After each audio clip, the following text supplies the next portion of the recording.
And now, Geico's Saving Stories. Russell Burton closed his laptop, having just switched his car insurance to Geico. He didn't think much of it until... Savings were everywhere. My pockets, wallet, bank accounts. It was like the savings were following me. Following, indeed. All because of an innocent 15 minutes on Geico.com. I feel like I'm never alone. Geico. Spend 15 minutes and 15% or more in savings could be following you. Blog Talk Radio.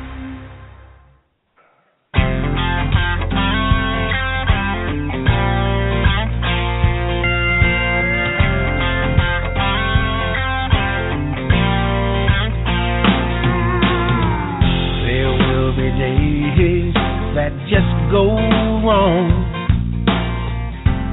make you wanna holler and shout and throw your hands up in the air, wondering what it's all about.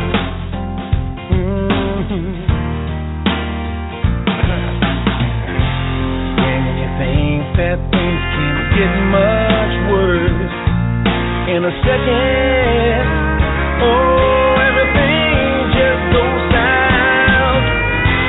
Keep on keeping on. Whatever don't kill you makes you strong. Don't you worry, it won't be long. Darkness comes before the dawn. I'll take it one day at a time. With God's grace, you're gonna be fine. You got what it takes down inside. Road ain't alone. Keep on keeping on.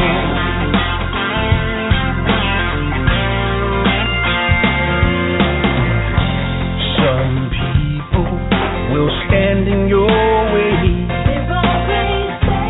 always saying what you cannot do. Don't stop chasing your dreams, working hard to make them come true. Oh. And if it ever gets too tough, just remember your faith will always see you through it. Keep on keeping on. Whatever don't kill you makes you strong. Don't you worry, it won't be long. Darkness comes before the dawn. Take it one day at a time. With God's grace, you're gonna be fine. You got what it takes down inside. The road ain't alone. Keep on keeping on.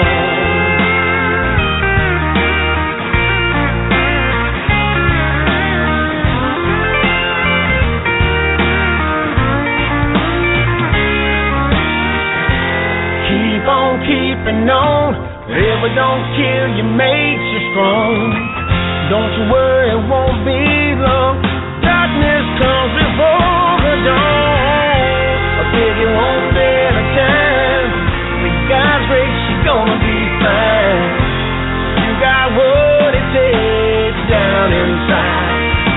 The road ain't long. Keep on. The road ain't long.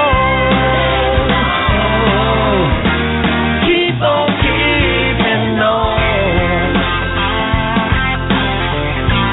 Keep on keeping on. Oh yeah. Keep on keeping on.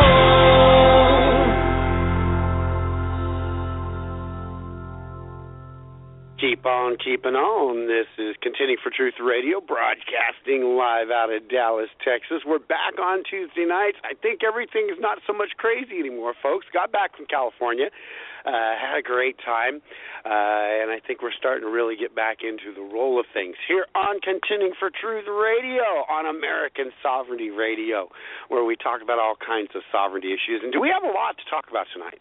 A lot going on right now. Is there? If we, in fact, we might just have to add a third hour to get everything done. Interesting things going on with the 26 polling and that racehorse that we've been watching. incredible things. Of course, we've got San Bernardino. I want you to note that I got on a plane with a bunch of Texans, and we left Southern California the day before. There was quite a few Texans on my plane as we got on, and they waited until we all got out before they pulled that. I'm just going to I've got to throw that out there. But we've got that to talk about tonight. Got all kinds of interesting things. We've got Glenn Atkinson with us this evening, going to jump in with us, Saturday Symposium's co-host. And, of course, Jennifer Montrose is back with us, feeling better than she was. Not all 100%, but we're still praying for her. And Dan Wilson, I think, is the only one that's running around fully wide-eyed and bushy-tailed right now. Dan was poking at me a while ago. Did you get the show set up? Did you get the show? I was sleeping, folks. I was out. Been a long week. Got a lot done, though. But Dan, Jennifer, Glenn, there are just some fascinating things going on right now in the presidential election. And then, of course, we've got how San Bernardino affects a couple of different issues. It affects the election itself, and it affects the gun control story. And it's an interesting one. I want to start out, I'm going to throw this out, and then I'm going to let everybody just go into their introductory remarks. But I watch Real Clear Politics a lot. I'm a firm believer in polling. I also realize and understand that certain times of certain election cycles, polling really doesn't tell us what we think it tells us. But it does tell us something. And I'll give you an example. When at the beginning of an election cycle, back 3 or 4 months ago, even go back to January when Scott Walker was dominating the polls, that didn't tell us anything about how the end of the horse race was going to be. But it did tell us some factors about some of the different candidates and the momentum they've got and what kind of, if they're at a glass ceiling, they don't really have very far to go.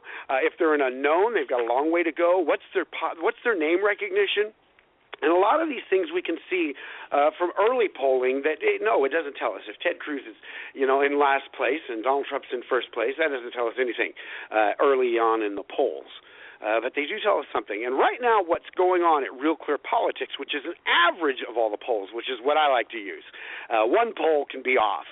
But you start averaging all the polls, you really start seeing some really interesting trends. And Donald Trump jumped out and has been way ahead for a long time and bouncing it around the 30-point mark. Up and down. He dipped once, but he's back up there, and he's really almost at his all-time highs. Although about 3 weeks ago, I called it, and I said here on Contending for Truth Radio, I think Ben Carson's about ready to take his fall, and he has. Ben Carson has been on a downward slide now for a few weeks, and as of today, on that Real Clear Politics, he has dropped from second place into fourth place. He is now below Cruz and Rubio, who have been steadily over that same amount of time been climbing. And we've got Trump in first place and Cruz in second place right now, Rubio in third. And then we've got Jeb Bush, and everybody else is all under 5. Jeb Bush is sitting at like 3.8. Carly Fiorina is sitting under 3. Rand Paul is sitting down at 1. There is a definite, it reminds me of, sediment in water. It settles at different levels. We've got all those other candidates, and they're all sitting at really low numbers. In fact, I think most of them are below 3. And then Lindsey Graham got 0, and Santorum's got 0. But so we've definitely got 2 sets. We've got a set of non-contenders that are all at the bottom just laying there. And then we've got Rubio, Cruz, Donald Trump, and Ben Carson, with Ben Carson taking a pretty slight nosedive. So I think we're coming into the important part of the primary season, which is when the caucuses start, when New Hampshire, when we've got Iowa coming up, we've got Ohio, different things going on in different places.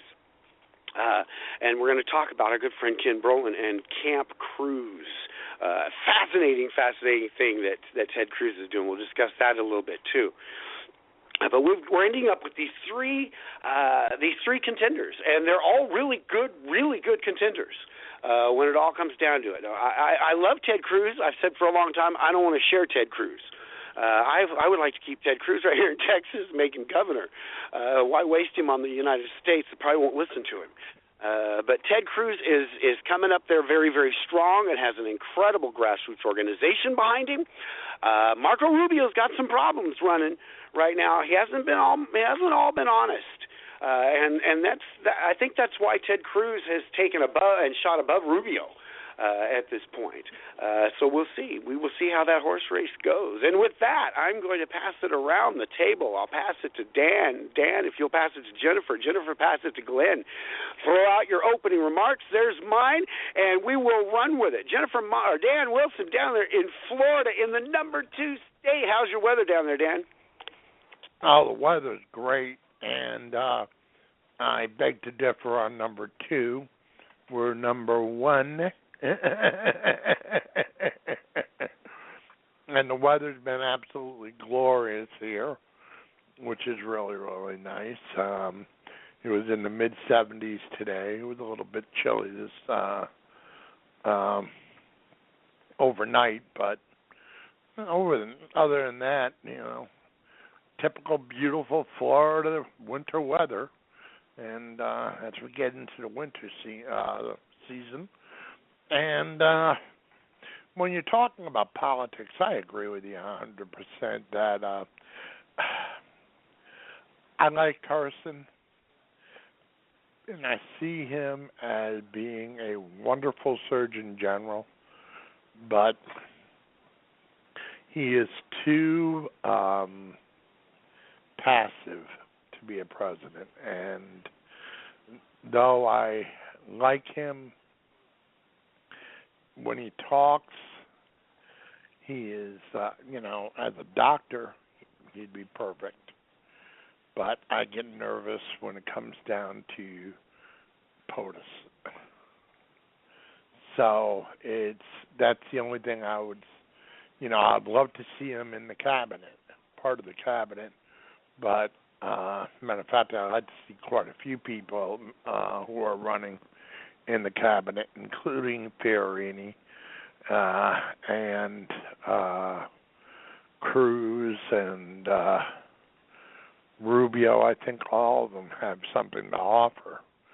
We have, for the first time, I can say without hesitation that we have some wonderful conservatives running for president. And we actually have a choice. I mean, this is the first time in my memory I can say that. Even in, when Reagan first ran, it was Reagan or nobody. And I'm glad Reagan won, and because he turned out to be a great president and probably one of the best in American history. So, everything worked out great. But this time we have several candidates who I actually could live with and be happy with if they won the presidency. I like Cruz a lot. And all this crap that's going against Trump, fact is, if for those who read my article I just posted around 6:30, I explained what he was saying and what he has been saying. Until we can vet those coming from parts of the world where we have active terrorists, until we can vet Muslims coming into our country from those countries that house terrorists, then it is in the best interests of this country, and it is the obligation of our federal government to protect the people. And since the Muslim population, 13%, according to the latest national security polls, 13% of the Syrian refugees are sympathetic to radical Islam. that means out of 10,000, 1,300 are potential terrorists. And we just saw what only 2 terrorists can do. 14 American lives dead. In 2001, we saw what 10 could do. 3,000 lost. And we're now, since 2001 to present, we're approaching the 4,000 mark. Now, how many Americans need to die on our home soil before we're going to admit that we are at war with Islamic terrorists? They have declared war on us. And when are we going to admit it? When are we going to face that? And once you go into a war situation, for instance, it was them who declared war on us. We had since we were attacked, we did have probable cause for a declaration of war, though I'm not sure where it would fall because they are not a sovereign nation. But I do know in World War II, we had no reason to declare war on Germany since we were attacked by Japan. However, Hitler, 3 days after Pearl Harbor, declared war on us. So that's how we got involved in the European theater. But we are at war right now. We've lost 4,000 plus Americans on our home soil, not to mention the number of people who have died over in Iraq, Syria, and Afghanistan. So we have to come to terms with reality, and in doing so, we cannot allow Muslims from these countries to enter our country without a proper vetting. And we can't do that right now. This is something that is beyond our capabilities. We have no way, because of what's going on with the Syrian government right now, we have no way to do background checks on these people. We have basically nothing to go on. So it's a crapshoot. And are we willing to bring in 1,300 people per 10,000 who are potentially out to kill us? I mean, that's as crazy as allowing Germans during World War II to come over to the United States. I mean, we put a declaration and said no German refugees or no Germans at all were allowed to come over to our country. And that is not a violation of the First Amendment. That's a matter of national security and the protection of our citizens. And this is why I said that what Donald Trump said was spot on. Could he have said it in a little more eloquent way? Yes. But the fact is, what he said was right on. We can't afford to take the chance.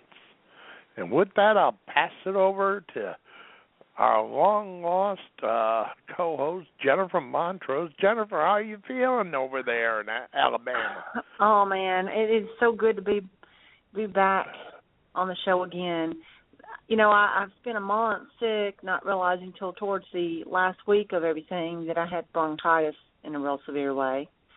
Took a second chest X-ray to figure that out. But I'm glad to be back. But I've been following what's going on, and I'll tell you, gun sales are out the roof. If that's one thing I can say, thanks to the Muslims for and all this jihadist terrorism, is that gun sales for good law-abiding citizens are out the roof.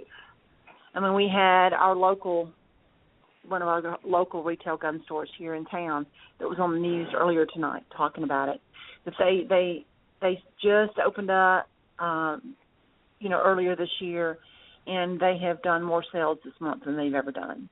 And I think what's happening is we're seeing more sheriffs across the United States come out and telling their citizens to please, if you are a law-abiding citizen, get trained, get armed, and prepare to protect yourself and your family. And that's what's, we're the first responders. The law-abiding citizens that carry, conceal, or open carry, whichever you prefer, your choice, we're the first responders. Because when it takes a matter of seconds, to take out a killer or to take out a criminal that's going to try to harm you, when seconds count, you're the first responder, not the police, not 911, because there's no way they can get to you in a timely manner. I don't want to be, a scared person in a closet, huddled up. And then this latest, they came out with this video where, you're supposed to run and hide kind of thing. I mean, it made me furious to think, that they're training sheep to just be sitting ducks, people that, that are against, carrying weapons. And, I mean, this is it's ridiculous. And rifles are rifles. Assault is assault. It's a totally different subject. But, I mean, guns don't just jump up and kill people. It takes a person that's pulling the trigger to do that. And if you take guns out of the hands of law-abiding citizens, then the criminals are the only ones that have them, and you see what happened, in Europe. I mean, sitting ducks. They were sitting ducks. If there had been some people that were carrying citizens, especially what happened in San Bernardino, if there had been some people that were allowed to carry, if there had been somebody in that crowd, they could have stopped those two, terrorists. And, and the sad part is we've got our divider-in-chief who won't even come out and call it like it is. He's sympathizing with the Muslims and the jihadists, but I guess that comes with his background, and his family. But yeah, I think that's what's really got people stirred up with this presidential election is they're looking for someone who is willing to speak their mind. We got Stacey Dash on Fox News. Scott can probably elaborate on some of this. And the other guy that was on Fox News that called, Obama exactly what he is. And, I'm just really glad to see some people willing to take a stand and call it for what it is, And right now, Trump's the only person I see out there that's willing to not be politically correct. He's calling it a spade like it is, And you've got a lot of people that are really, trying to twist and turn it. The media is trying to twist and turn what's going on with him, but he's just speaking to just regular old Joe and Mary, you and me, out there on the street, and that's why I believe that he's resonating with people from across the aisles. People all across the United States, are saying it's time. We're tired of somebody just saying they're going to do something and never do anything. And here's the guy who says, I'm going to make it happen. I can afford to make it happen. I've got the experience to make it happen. I've made it happen before, and I'm going to make it happen again. So we need to put a fence up. We need to put a border up. Glenn, how are you? Well, I'm just doing wonderful. Thank you, Jennifer. Good to see you. You're doing a lot better, and good to have you back with us. I agree with everything you said, Dan said, Scott said, and everything Donald Trump said. It's just Yeah, he does not say it the way Carson would, or even a Reagan would, or whatever. But you know what? At this point in time, and with what we got going on, we need a Donald Trump to say it the way he's saying it. Because you know what? Cut through the crap and get to the point, and this is what it is. And he's going to come up smelling like roses with this, because he is, like everything. It'll all get to the point where it'll be clarified and understood. And you know what? All of these people, the media out there, the mainstream media, which is pretty much everything now, it's just, might as well say it's all getting to the point where it's all the same media anymore. The Democrats, and even most of the GOP are so against him for this last so-called controversy. I don't think it's controversial at all. I think that they're using it as a religious amendment, First Amendment issue, right, or issue, or whatever it is. It's not. It's got nothing to do with that. It's got to do with an immigration terrorist type of situation, and he's just bringing it to the forefront to saying, hey, you know what? Obama doesn't know what he's doing or doesn't care what he's doing, so therefore we got to do something.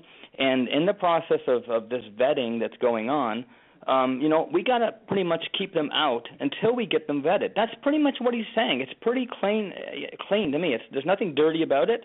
And he's going to come up smelling like roses. I'm telling you that right now, he will. And it'll only be in the next few days or so where, you know what, his numbers are going to go up even more now. I know that. I have not a doubt in my mind, because people, when they start, I heard one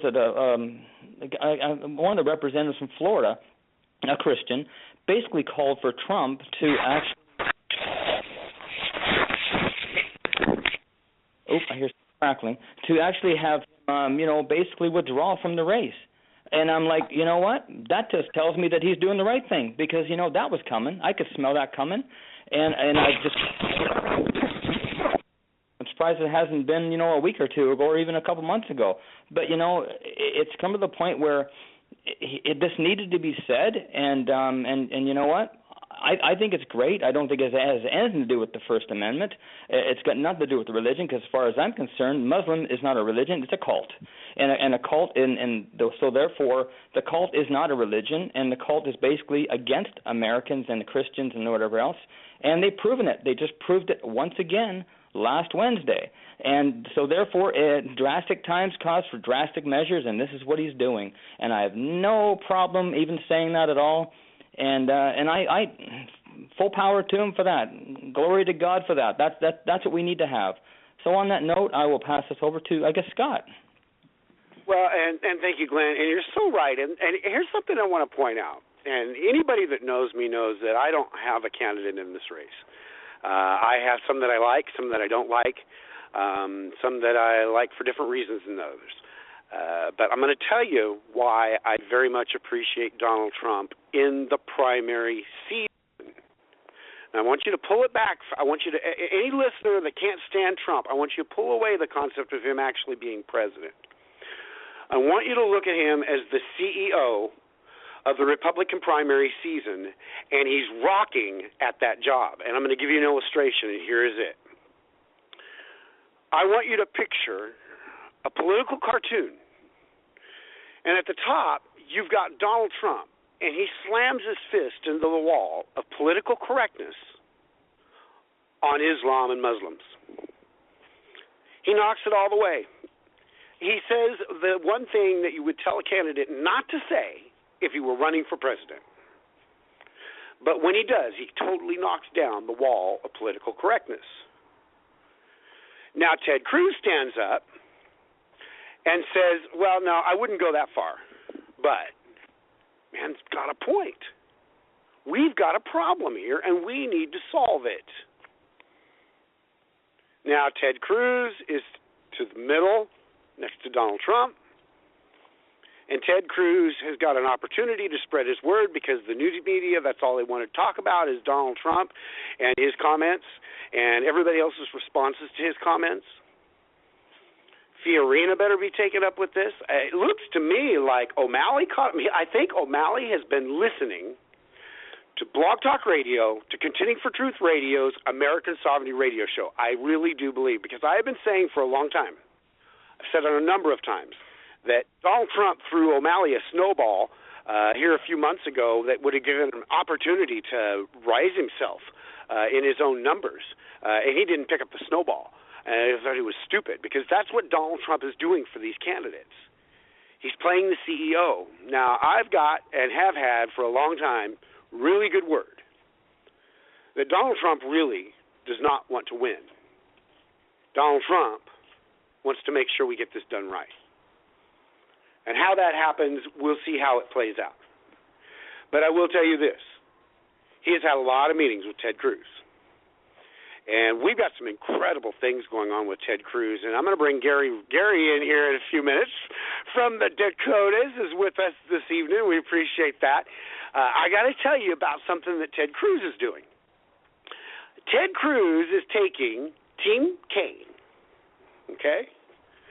He's putting it into a college dorm atmosphere, and it's called Camp Cruz. And our own good friend, who has been on this show a number of times over the years, Ken Brolin, is in charge of Camp Cruz in Iowa. And I am so excited. Ken Brolin there, they've rented out a whole set of apartment complexes. And there's like 24 in one unit, and they've got the unit next door that's even bigger that they can use if they need. They're putting a couple of volunteers in each room.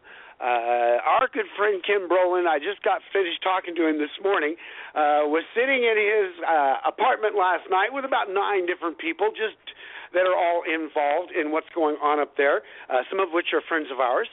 But Nancy Hayes is going to be going up there. But they were sitting around there, and who walked in the door of Ken Brolin's apartment but Rafael Cruz, Ted Cruz's father, which it's very exciting for that to happen for Ken. Great Texan Rafael Cruz. We love him dearly. But let me tell you, and we've talked a lot about Connie Burton and Matt Krause on this show. Senator Connie Burton, she was grassroots. She really was one of the centerpieces. She was a Ken Brolin or a Scott Osborne or a Nancy Hayes or a Jennifer Montrose in the Kaine camp. They're getting in there, and let me tell you, she won that Senate race because she was grassroots. So she's going to be going up there. Matt Krause, our most conservative, our most wonderful state House member here in Texas, over from the Six Flags over Texas area. Matt Krause is going to be up there. Toby Marie Walker, a good friend and active member of the grassroots, is going up there. And some other people here from Texas, a big old team, is going up there. And I'm going to tell you, it's ideas like this that are going to be what takes and wins elections for us. We know what works. We know how Eric Cantor got defeated by David Brat. David Brat, for 2 years, built a network, a team of grassroots. And they got them organized, and they got them out. And it worked. We saw that work in Team Kaine. We were very, very organized, networked, and unmicromanaged. And we accomplished great things for the Kaine campaign, the grassroots did. Some of that you can also see, of course, in Ron Paul's grassroots that he had at one point. His son has seemed to have dissipated those down to about 2%, which I never thought could happen. But anybody that has been to college knows that the most wonderful part of college is dorm life. You make friends. You're all living together there. You're there together. It's a great atmosphere. And so this brilliant little plan that the Cruz campaign is doing, which sounds a lot like things that we have tried in the past, Jennifer Montrose. And, of course, Nancy Hayes is involved with this. Ken Brolin is involved with this. On a good scale. So it is really neat to finally see Team Kaine and some of the stuff we learned there really being applied on some interesting levels. It's going to be interesting to see. I would be willing to bet, and Jennifer, I think you would agree with me especially, because you and I were up many nights for Herman Cain and saw what they did. I would be willing to bet this is worth enough points that Ted Cruz wins Iowa. They've got enough time. They're planning on having 500 people up there over the next few months.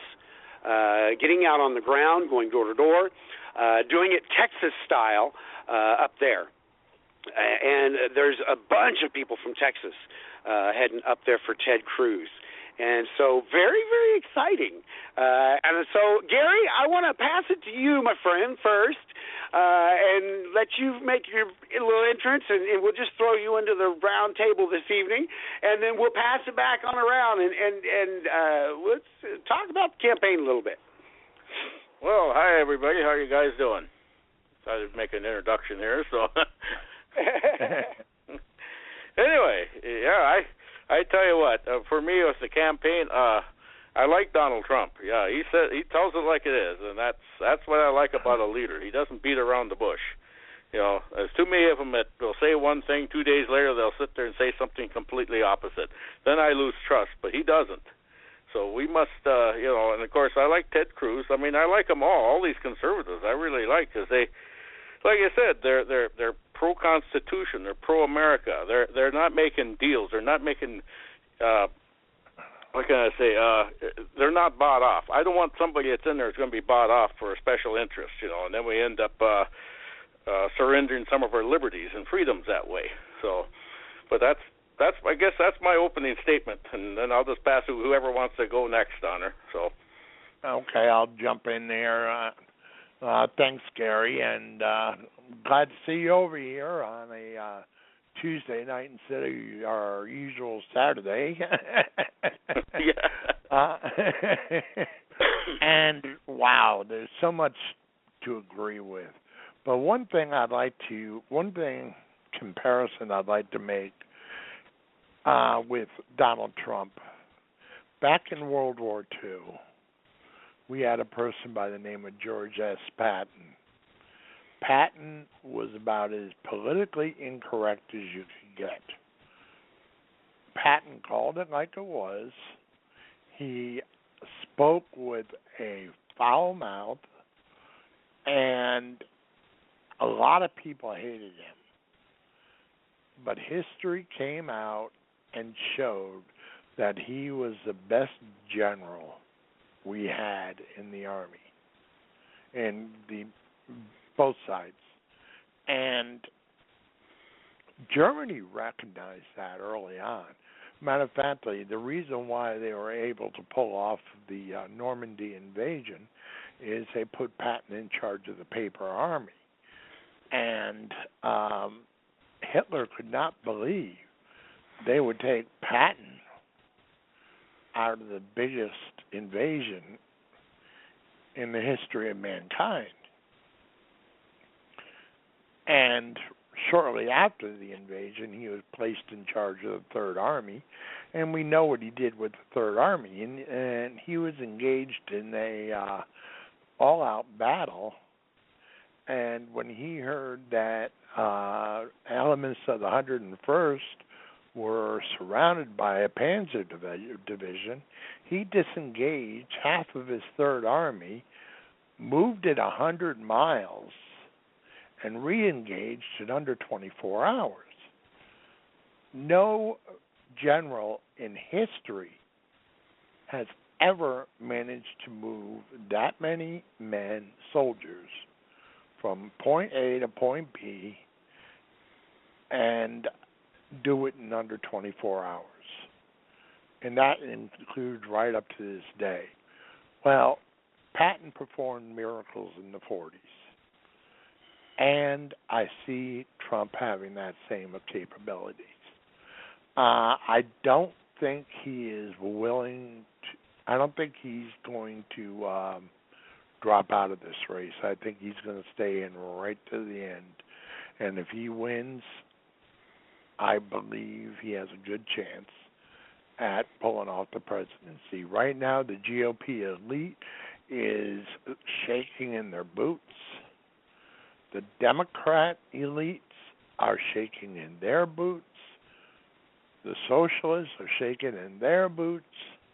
A lot of people fear him because he's willing to call it for what it is.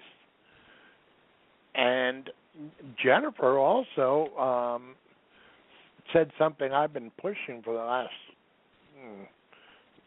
since the last terrorist attack, is the only way we're going to stop terrorism today is to get more people to have carry permits and for them to walk around with their weapons, their sidearms, on their person at all times.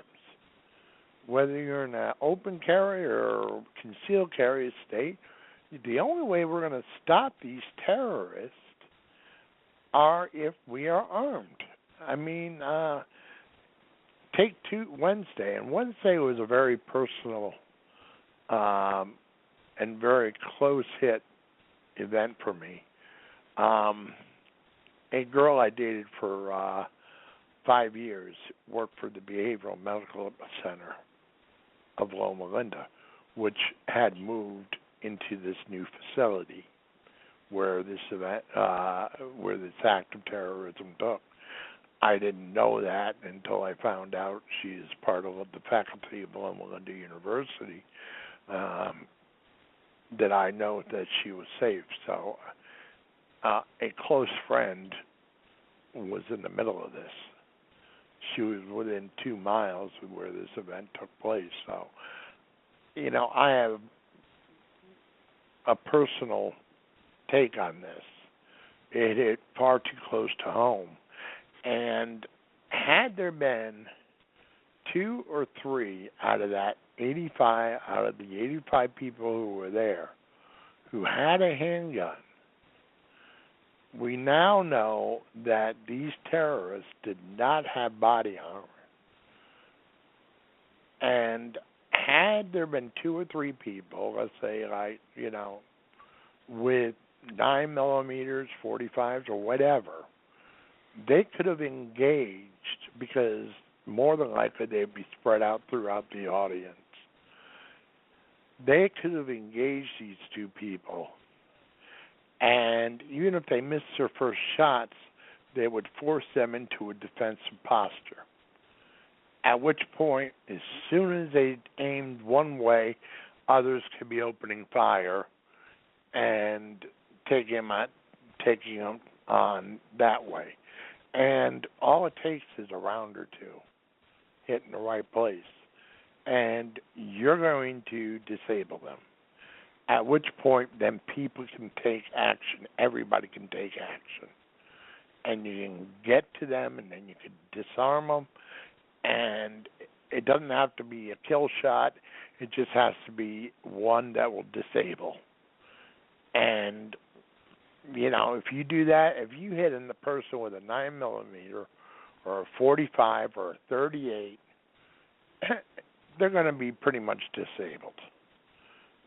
If you hit them in the arm, hit them in the leg, wherever, you know, do the standard, aim for the mid part of the body, but if you hit them anywhere, you're probably going to disable them.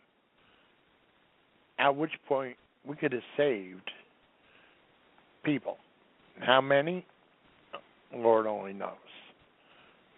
But the fact is, the only way, and as Jennifer said, there are sheriffs starting to open their mouth and say, hey, if you have a carry permit and you're legal, please do so.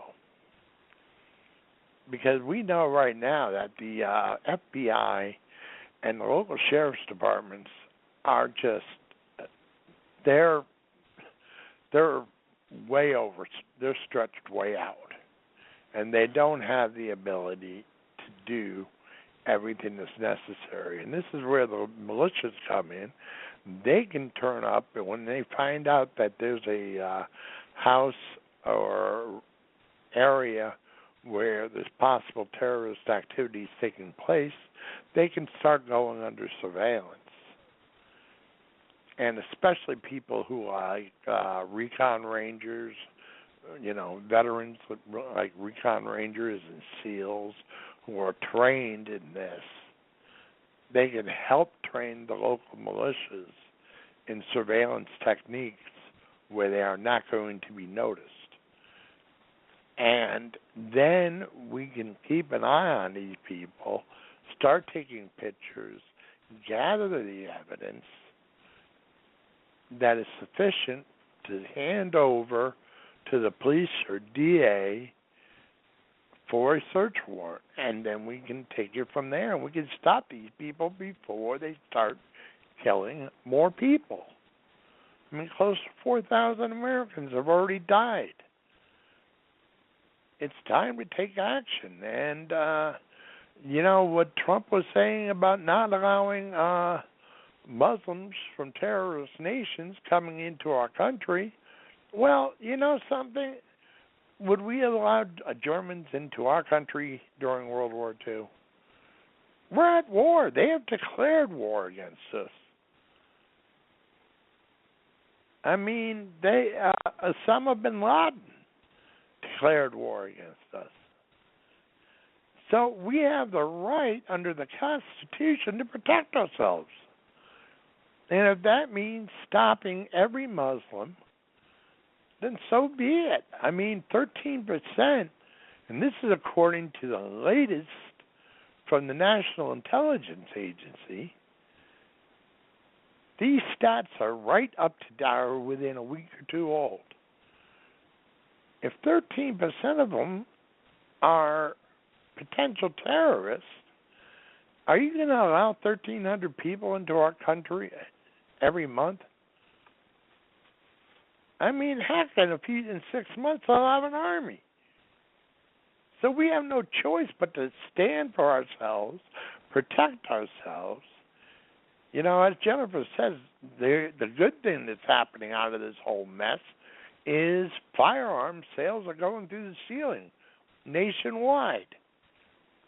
People are coming to that realization that if I don't have that weapon on me, there's not going to be anybody there to help me. I mean, in the San Bernardino case, the police were on scene in under 5 minutes, which is the best response you're ever going to get. And it was still too late. The only way you can, literally, when you have seconds to deal with a situation, you got to be prepared to do it. And without hesitation, I mean, anybody who's trained with a firearm, I could have my gun out of its holster, have the safety off, and be returning fire probably within 3 seconds. And Jennifer could do the same. I mean, it doesn't take long to pull your firearm out. I got a round in the chamber, and all I got to do is flip the safety and then pull the trigger and aim at obviously taking the aim, but I can get a round off probably within 3 seconds. And I can stop people from, if nothing else, you hear a 45 and it's coming at you, even if it just missed you. I mean, you're going to know it. And you're going to take a defensive stance. And that gives us, as citizens, the opportunity to protect ourselves. And with that, I'll pass it back over to you, Jennifer. Thank you, Dan. Well, this is what we've been seeing for a while now. I mean, we can't guarantee. I mean, I know that Trump took a really big leap when he said he did not want to allow any Muslims to come into this country. Well, I mean, when you look at what Muslims stand for, if a Muslim is declaring themselves a Muslim and they read and follow the Quran, what do they stand for? What do they believe in? What are they reading about? And since we are considered infidels to them, I mean, we're the enemy, and they want to take us out. So do we want to allow them to have access on American soil to get to us? I think not. I mean, it was a bold, brash statement from Trump, but I think somebody needed to say it finally. I mean, we've got people coming in from other countries that are crossing the borders. Easy. We're given, this is the thing that I don't get.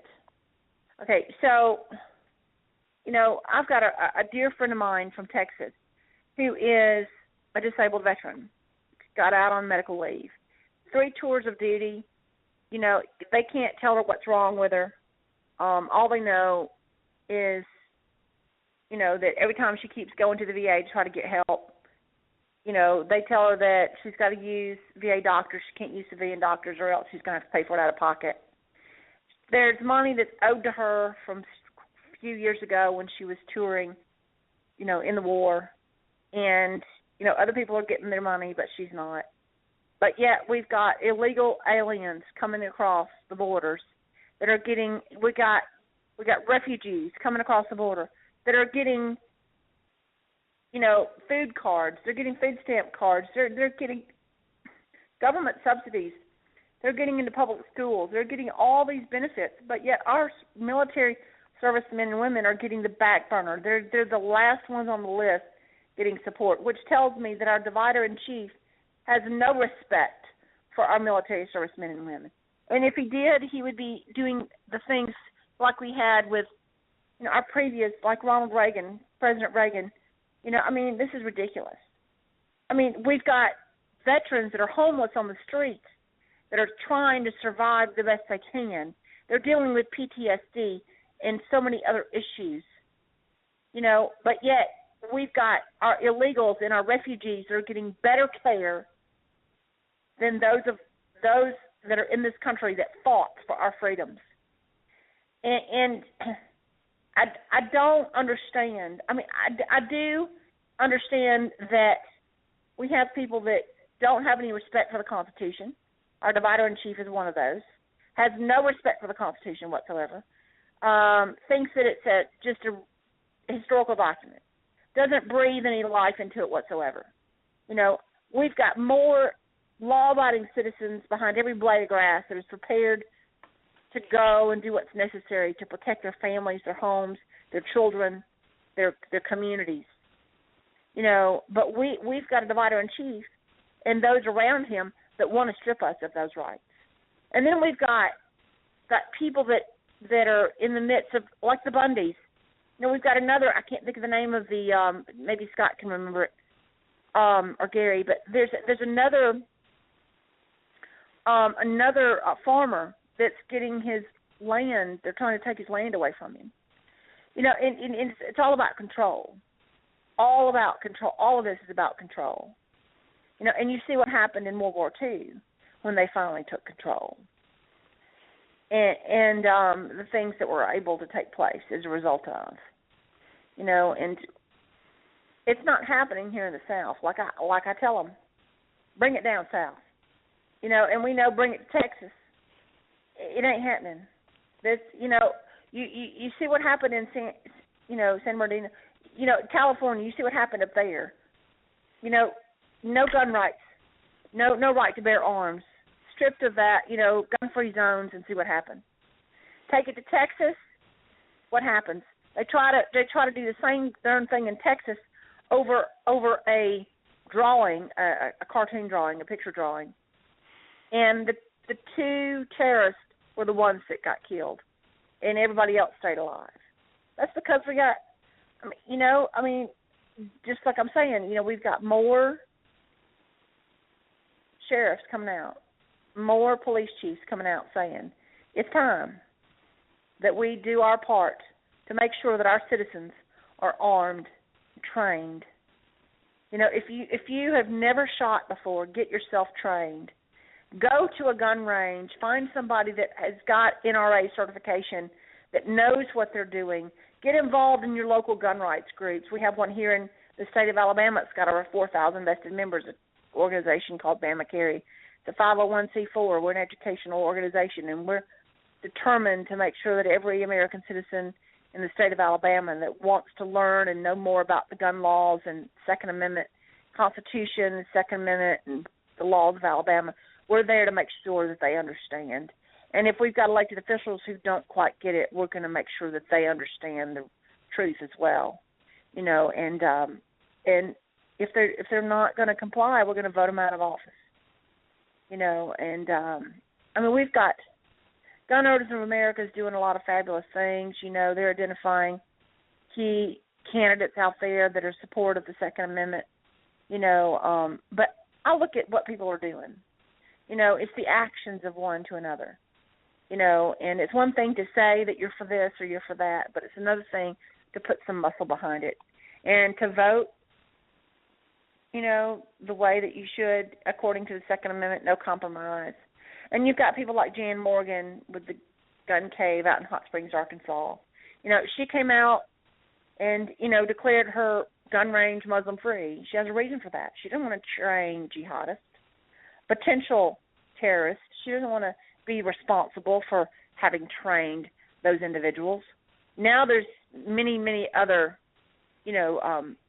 gun ranges that are coming out and doing the same thing that she's done because they're beginning to see the writing on the wall, and they're not taking any, they're not backing down from it either. And we don't need to. Second Amendment was put in place for a reason. Glenn, what say you? Well, you're exactly right, Jennifer.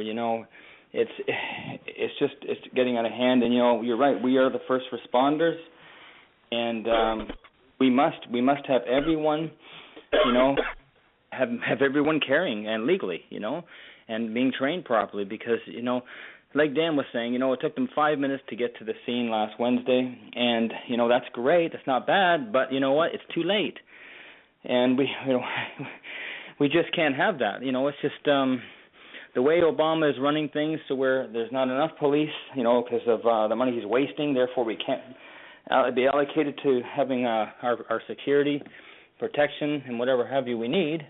So therefore, he's putting us in a position where we have to take it upon ourselves legally and as a defense. We're not these crazy people out there that are going out killing people. We're doing it to protect the people around us. And I mentioned something on Saturday. When it comes to the vetting process of these refugees and anyone else, rather, but in this situation with the refugees, it's like, how do I put it? Well, it's like someone hands you a bag of M&Ms, all different colors and whatever have you, and inside that bag they say that at least one of those M&Ms is can kill you. It's going to kill you. It's poisonous. It's going to kill you as soon as you take a bite of it. Now, you look at all those M&Ms,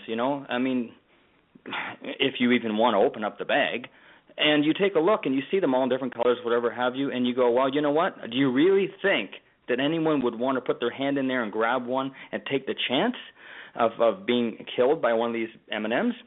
Well, it's no different. It's no different than what Donald Trump is saying. You know what? Let's put them on the shelf.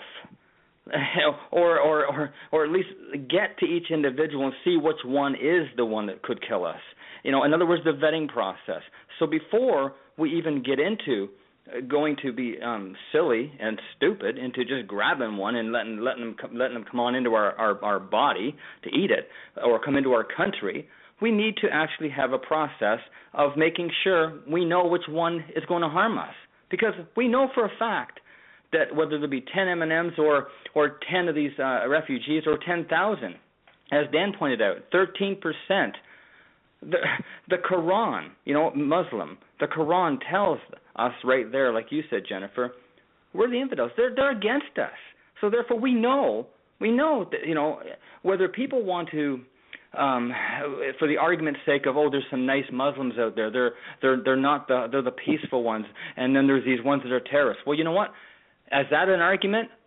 Great. Well, you know what? We still have to vet to see which ones are the ones that are supposedly peaceful and the ones that are actually coming here or being or whatever or already are here to see which ones are going to harm us. Well, that takes process. You can't just say, just because what they look like or just because. So it's not a religious thing. It's not what they look like. It's who they are. It's what they stand for and what they're doing here and what they want to do when they come over here.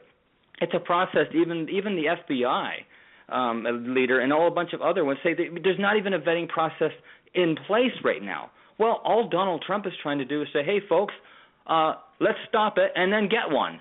Stop the process by leaving them where they are for now, even create safe zones there, that's fine, but don't bring them in here until they're vetted properly, until we have a process. Because Obama, he's part of the process of why they're here in the beginning. We need to have a process to where we need to kind of vet them to where we know who is coming here for those terrible terrorist reasons or whatever have you. And therefore, that's what we need to do. And that's all Donald Trump's trying to do is actually get to the point where, okay, let's just stop this right now before it gets any worse than what it is, because he was saying this for the most part even before this happened last Wednesday. And you know what? All this is doing is proving his point more and more and more. Well, it's not about just proving his point. It's about getting something done so we don't have to have this happen. And This is the problem. This is exactly what the problem is right now. And and I'm for Ted Cruz. There's a lot of people. I love some of these conservatives and what they stand for and what they're doing for in the candidacy. I think there's a lot that have a lot. They're passionate for their country. They want to really truly help this country, and this is a great thing. So therefore, the best thing, it's pretty sad that that what we're talking about is the number one issue right now is terrorism. The refugees, the poor immigration, which is all connected. It's pretty sad that we have to even talk about this type of situation. But you know what? It's 14 years ago when all these when this happened with terrorism, the towers and everything that happened for 9/11. 14 years later, here we are. We're having it happen again, and there's other things around, other terrorists around. At least 1,000 on the watch list right now. I mean, this is getting to the point where you want to bring more people in. I don't think so. I come from Canada. I come peacefully. I come here to help this country. I've proven it. I've been here almost over 9 years now, and I'm not any much further than I was when I first came here. But the thing is, I'm not a terrorist. I'm not a threat. I'm here to help. But the thing is you take that situation with what's going on right now, and you think, are these people out of their minds that they would actually go against what Donald Trump is saying? Like, who are they for? Are they for the people? You know what? You know what this does? This exposes more and more of the corruption and the connections to it, and everybody that's trying to cover up what Obama's doing. This is what it's doing right now, and Donald Trump, as I said before, he's going to come up smelling like roses. But it's not about him, and it's not about him smelling like roses. What it's about is getting this country safe again. That's what it all comes down to, folks, and that's what we need to do. So you go right ahead and you put your hand in that bag of M&Ms without finding out what you got, and you go right ahead. And you know what? That's up to you. That's your choice, but that's not America's choice. That's not America's choice. That's just a bunch of people that say they're at the top, and they want to actually do whatever they want to do to actually line their bank accounts and their wallets and whatever else and have control, as Jennifer put out there, that word control. That's what it comes down to. And you know what? What's happening is this is out of control. The whole situation is out of control because of people that want to be in control. And that's not what this country needs. That's not what the world needs, because America is the pivot for the whole world.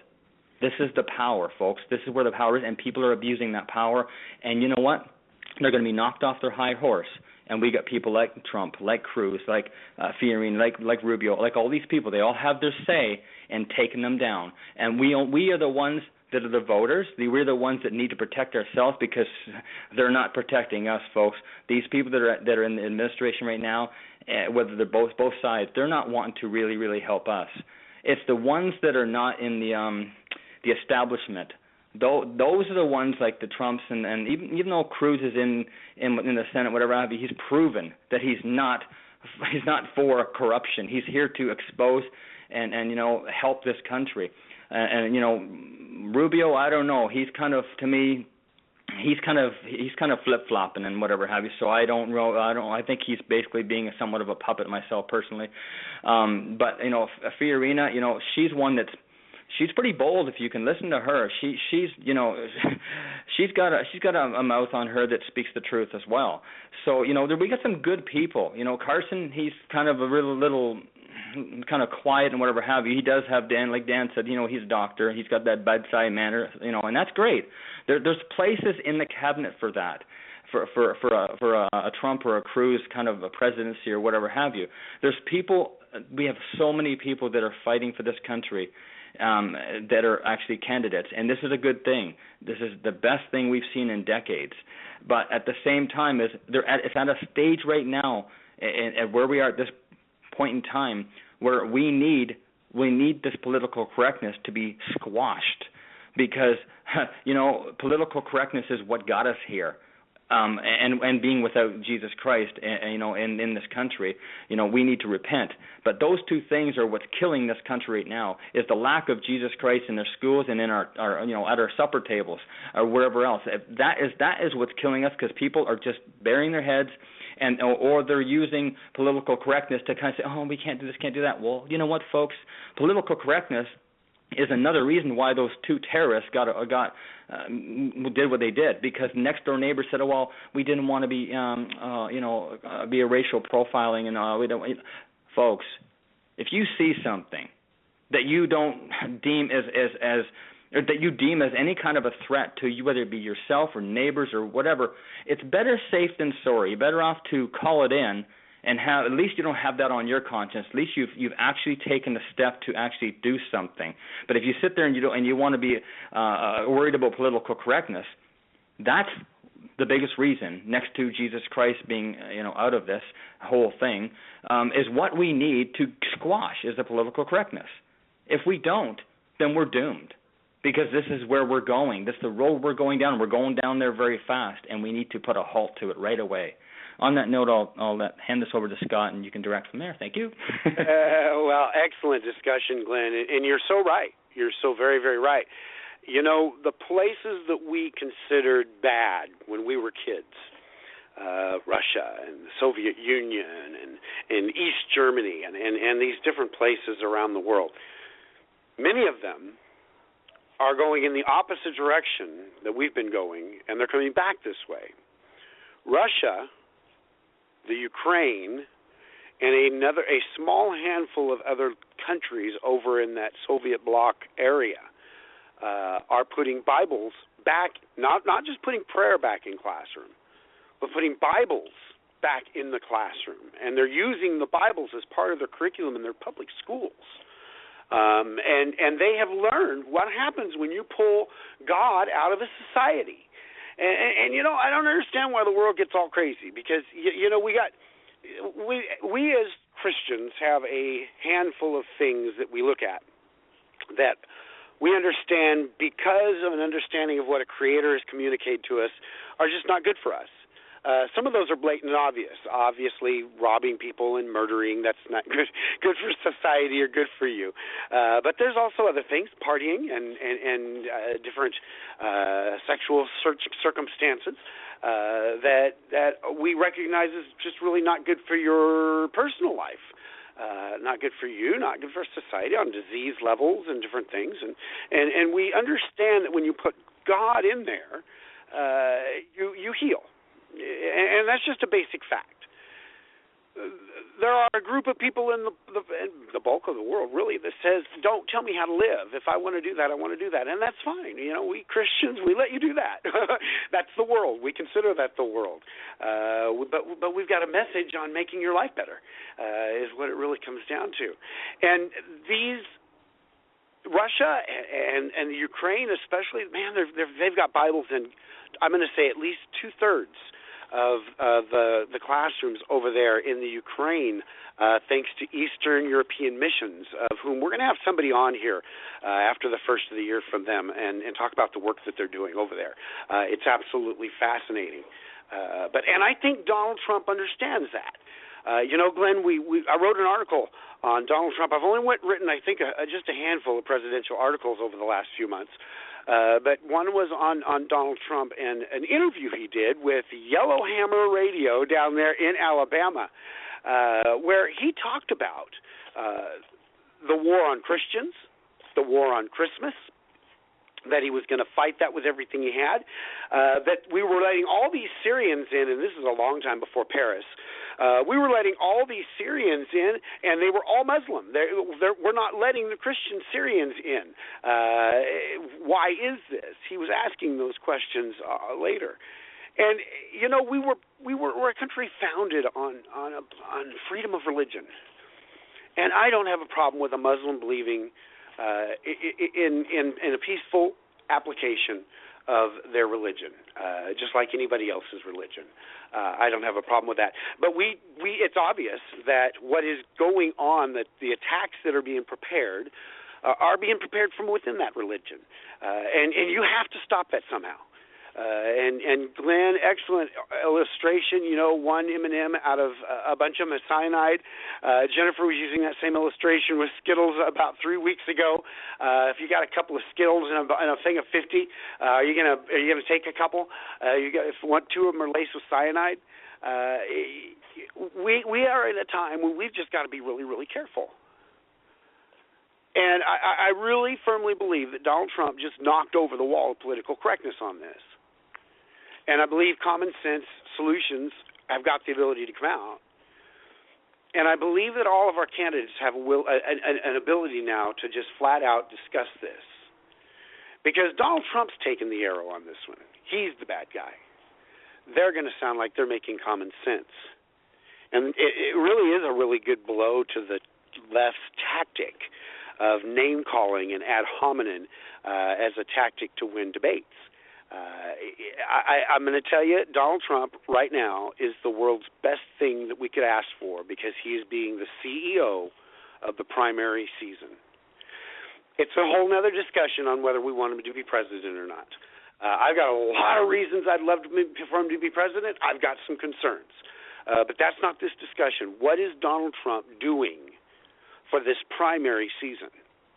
And he is enabling the good candidates to have a huge airtime. He has kept, during what is generally kind of a slow season for the news, when it comes to presidential primaries, a lot of people aren't looking at the primaries until the last few months, and especially the last 6 weeks. Generally, that's not on people's radar. Donald Trump has put this on a lot of people's radar that generally aren't paying attention until when it's just about time to vote. Which is absolutely incredible. He's got Jeb Bush down, folks, and believe me, this is Donald Trump is enabling this, and it was our scare that Jeb Bush was going to win this. He is down below 4%, folks, on the Real Clear Politics, and that means he's averaging that. It's horrific numbers for him, the worst he's ever had. He's down there with a bunch of them below 4%. They all just need to walk away. If we had each one of their 3 or 4% that they represented to throw up there in the top and see where it landed, it would make it interesting. I would love to call for Jeb Bush and Kasich and Fiorina and Huckabee and Santorum and Graham, all of them. Just drop out. Let's set those guys up there. Let them have it at it now. For the next 3 months. And we see a primary a lot like what the Democrats had with Hillary Clinton, Edwards, and Obama. The Democrats have got more control over their primary. That's been one of our problems. Nobody's really been in control of the primary. Donald Trump's been the only one that's really done anything about these debates. When it all comes down to it, the Reince Priebus and the RNC promised us 2 years ago that they would make big headway with that. I've seen very little action on that actually came out to any substance. Obviously, we already had at least one debate this season that was hugely out of line, and it went on, and how. But, of course, if you take the Donald Trump approach, you can take that and turn it around on them. And we did. We turned it around on them, and the media lost. They really, really lost. And man, I do. I'm not jumping into this and crowning my pick. I promised I wasn't going to do that because I love being at the local level. It's a whole lot more fun. We're going to be talking about Tim Spillman running for sheriff of Kaufman County here soon. But I'll tell you, Donald Trump is the most powerful thing that we could have helping to CEO the Republican primary season. He's brought a large handful of Reagan Democrats, that mentality back. He has brought out a bunch of Republicans who really just been lackadaisical the last few election cycles because it started to look like no matter what you did, nothing went right. and he's energized a bunch of them. He's got really good numbers in the minority votes. There's just some numbers, big block numbers there in that race with Donald Trump that are amazing. So it's going to be interesting as we watch forward. And Gary, you're up there in those Dakotas. Is it snowing up there yet, my friend? Are you going to be sitting in 20 foot of snow up there, or are you going to get down here to Texas before the snow starts so you can get out?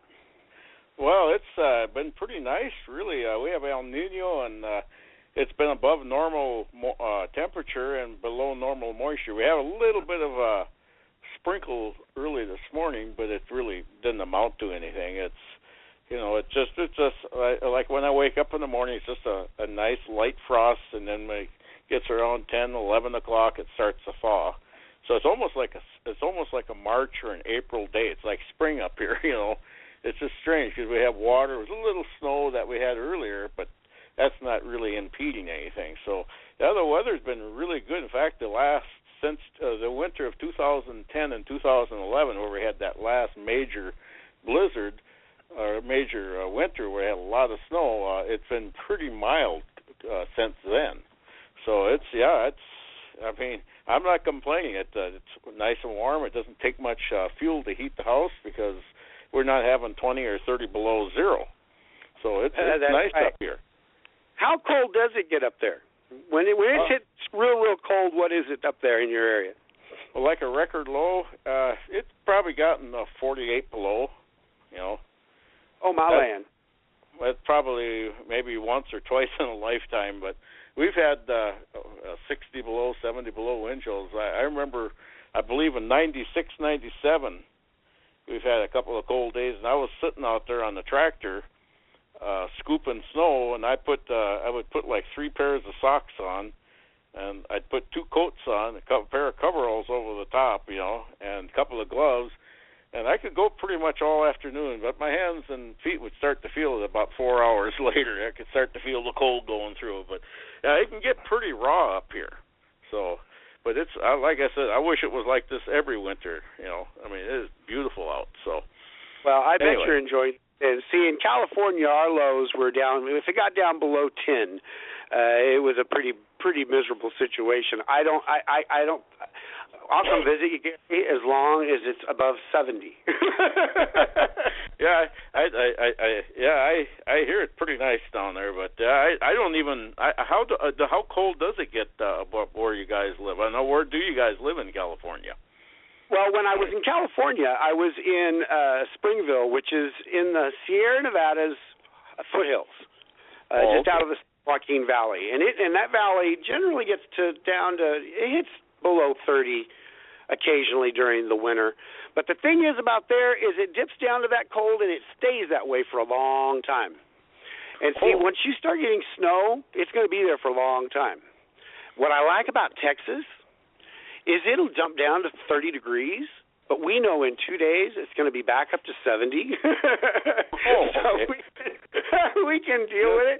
And in the summertime, the same thing. You've got a little bit of humidity. That's all right. But, it doesn't really pop above 100 very often. And it's okay when it does. It'll be back down to 80. That's why Glenn and I live here in the beautiful Metroplex area of Dallas and Fort Worth, where it is absolutely beautiful. We have all kinds of. John LaRosa has appointed me the tourism czar of the state of Texas. We have all kinds of refugee programs going on right now. We are a firm believer in refugees here in the state of Texas, and we are taking refugees from all 50 states where their government is not cooperating with the people and is siding with Obama. So come on down. We've got some different programs. We have a program just for you, Gary, actually. It's been offered to Barb Simcoe up in Michigan, and Tammy Silver up in Wisconsin, and Teresa Brusky up in Minnesota. And it is the Great Arctic States Migration to the Great State of Texas program. And all that you have to be qualified is if you live where it snows more than about 3 foot and stays more than 2 weeks. Okay. So you're fully qualified for that program. we'll put you on the list. We'll get you down here. Okay. Well, wife and me are planning to come down there this later on this next summer. You know, if we can get everything. I know you are, all... and we're looking forward to that. And Jennifer Montrose and you, I'm not sure that you've met. She was asking who's Gary there earlier. And she's not on Saturday Symposium with us, but I wanted to introduce you to Jennifer Montrose, Gary, our good friend. Gary's been calling in on Contending for Truth Radio for a while now. He called in on when we had the Politichicks, when we had Morgan Brittany and the Politichicks on Con Over You. Yeah, that was when was it? The summer of 2014, I think. July 10th. I got the date. Yep. Very good. I'll put you in charge of archives. But Gary calls in a lot on Saturdays and joins the discussion, Jennifer. And so I wanted to introduce you and let you both say hi to each other. Well, hi, Jennifer. How are you? I've talked to her before. It's good to meet you. Nice to meet you, too. We tell everybody if you want to migrate to the South from up north, if all that progressive liberalism is getting the best of you, especially if you live in the moonbeam state of California. Yeah, I know what you mean. South, you know. I know what you mean, but we're actually up in North Dakota, Jennifer. We're quite conservative up here. We're really conservative. That's good. You know, we have. We just need to make sure we get all those people out there voting. Pardon me? We need all those conservatives to go vote. Vote Republican. Yeah, exactly. Yeah, but up here, I was just going to mention up here, we probably have one of the lowest crime rates in the nation, and I tell everybody, I said we have more guns than people up in this state, so we're well armed. Good. That's probably why you have a low crime rate. Very, very low crime rate, and that's probably the cold weather contributes. But we also have a good values. There's a lot of churchgoers in this state, and I think that really helps. Because people. We raise our children to believe in God. You have a few, bad apples, but most of the people turn out pretty good. I'm not complaining. The people are friendly. You can come up here. They probably won't. They won't even know you, but they'll still wave at you. So. Yeah. We have that Gary, in the community I'm in. What's that? Gary, I'm glad we brought this up because I want to take this in a little direction because you live in a good area, and the statistics show it. The Dakotas are having some pretty good economic growth as well. There's a lot of things going on. Tell me about living in North Dakota. What's the politics like? You have good contact with your House people like we do down here in Texas, and your state Senate people. Is politics? I know you can't have the same schedule we have down here because Texas has like an election every 6 weeks. I've never seen anything like it. We got one coming up in a couple of months. But what's the politics like up there? Does it slow down in the wintertime? I would imagine to a crawl. What's it like living up there? Oh, it's pretty mellow. You're pretty much, it slows down a little in wintertime. But one thing about North Dakota, and especially a few years back, if you wanted to visit with the governor, you could just walk right in and visit with him. It wasn't like other states where they have bodyguards, but right here people are so friendly that they don't even have to have bodyguards. It might be a little different now, but back I remember when I was younger, we'd go in and have a cup of coffee with them. You can't do that now probably, but back 15 years ago, I should say, but 15 years ago probably. But I remember you could go in and we get to meet the politicians. In fact, I got a lot of them on Facebook that are local politicians, and of course I got the Attorney General on there, Wayne Stenstead. I got him on my list. I talk to him occasionally, and he's a nice guy, very conservative. But he doesn't talk about his politics too much. It's more of a family thing. That's what a lot of people use Facebook for. But I visit with him now and then. So there's a lot of local politicians, and they're a lot. What I like about North Dakota, they're a lot more closer to the people, probably down to earth, and it's a lot different than national. This seems like when they get into the federal government, it seems like they change or something. This time, I think what happens, they get pressured by the leaders, to do certain things. So, but anyway, it's a lot different up here. It's, right. Well, and the security concerns rise fundamentally. And we even see this with Ted Cruz. 2 years ago, I could have walked up to Ted Cruz at a number of different times and shook his hand and just had conversation with him. He's pretty well protected anymore, and I think that denigrates kind of, Gary, the system that we've got. And I think that's one of the reasons why. And I love Texas for the exact same reason. We've got this super good contact with our state and our local government. Where out in California, that was absent. I had absolutely, the only person I had in the state that I had a contact with and decent communication with was Tim Donnelly, who ran for governor in the primary and did not win. But Tim Donnelly was the only one out in California, and I was willing there to help any of them. And you just, here in Texas, up there in North Dakota, sounds exactly the same way. You've got this mentality of they understand that they're working for the people, that they are servants for the people. And you've lost, in the places you've lost that, you just don't have that contact. And I'll tell you, I'm going to have to come up there one of these days and see the Dakotas. Again, it's been a long time. It's been up since I was a kid, since I was in that actual area. I've been in Montana and Idaho as an adult. Have not been back over to the Dakotas. Going to have to plan on that. Gary, find us a couple of good people from North Dakota, and we'll have them on a show one night, and we'll make North Dakota the highlight. And talk about all the reasons, because and I'm going to take this and I'm going to pass this to Jennifer next, because I want to tie this together. Jennifer Montrose lives in the 7th District of Alabama, and the 7th District of Alabama is the poorest district in the country, and it's the poorest district in the country with the most rich, wonderful dirt for agriculture there is in the country. But Democratic policies for the lifetime of its existence, basically, have made it a very, very poverty-stricken district. And when Jennifer and I have supported, especially Jennifer Star being there, candidates in that district, we've always said that this is a poster child for why the left makes what it makes.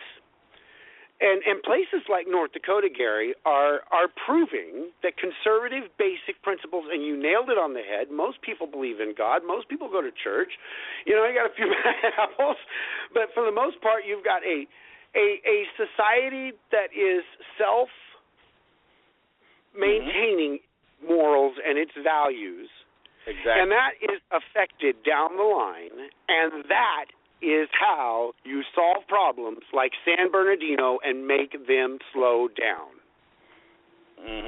Exactly.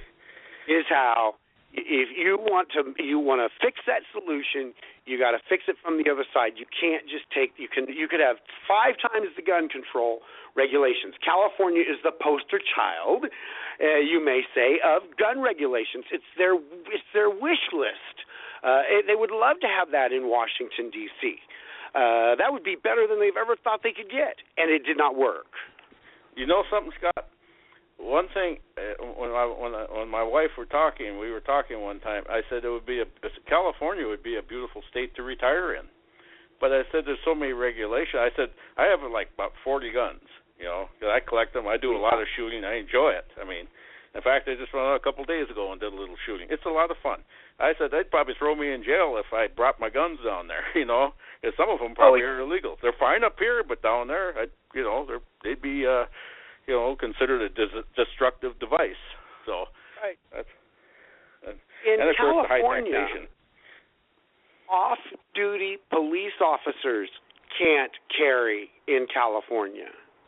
That is sad. That really friends is. In California who are cops. My good friend Brent Bishel used to work as a Porterville police officer.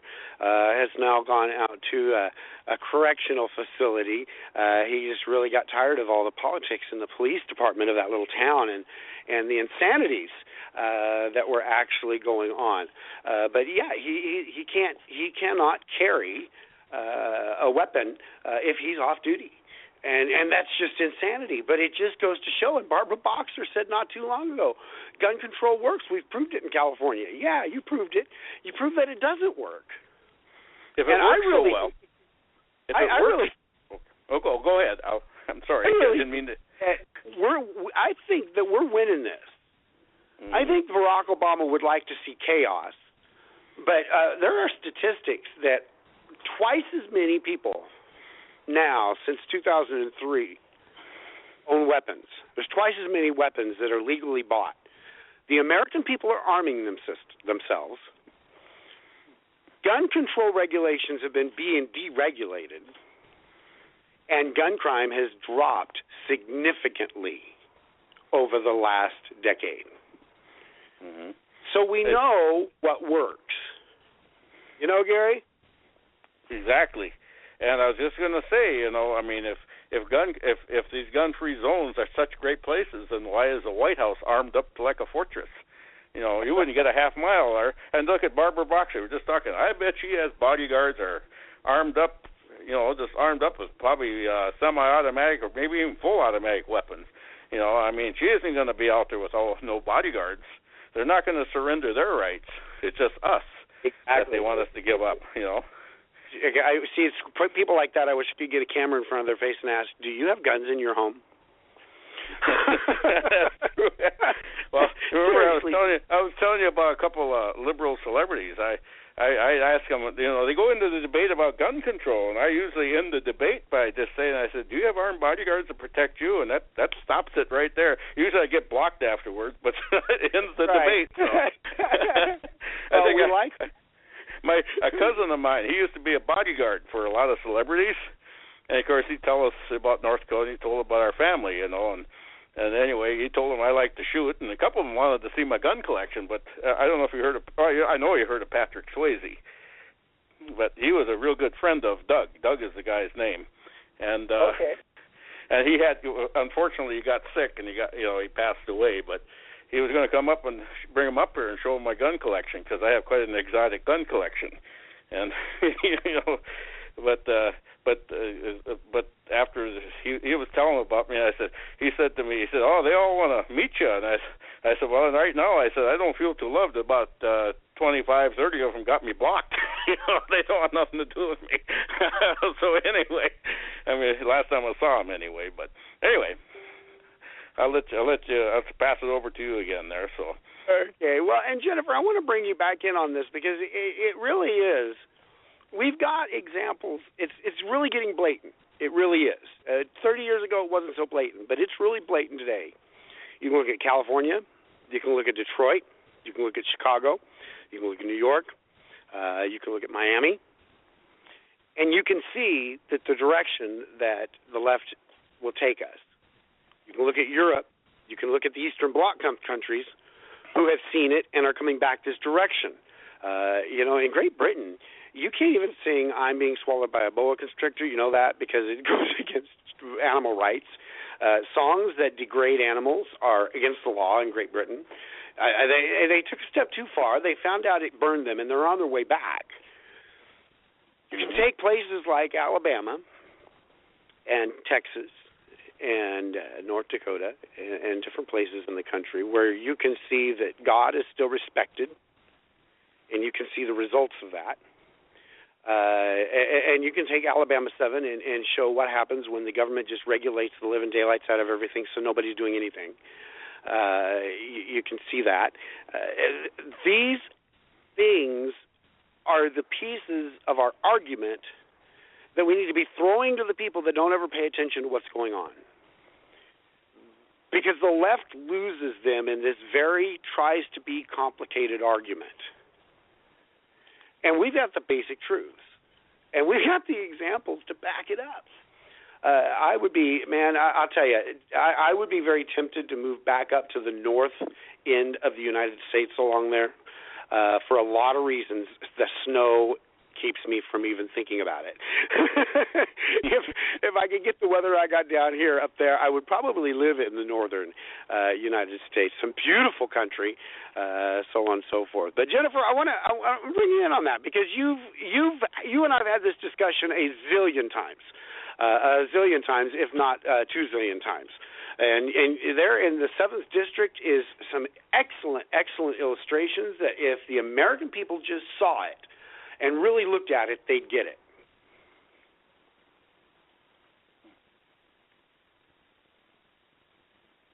Well, Jennifer? Oh, there you are. I'm here.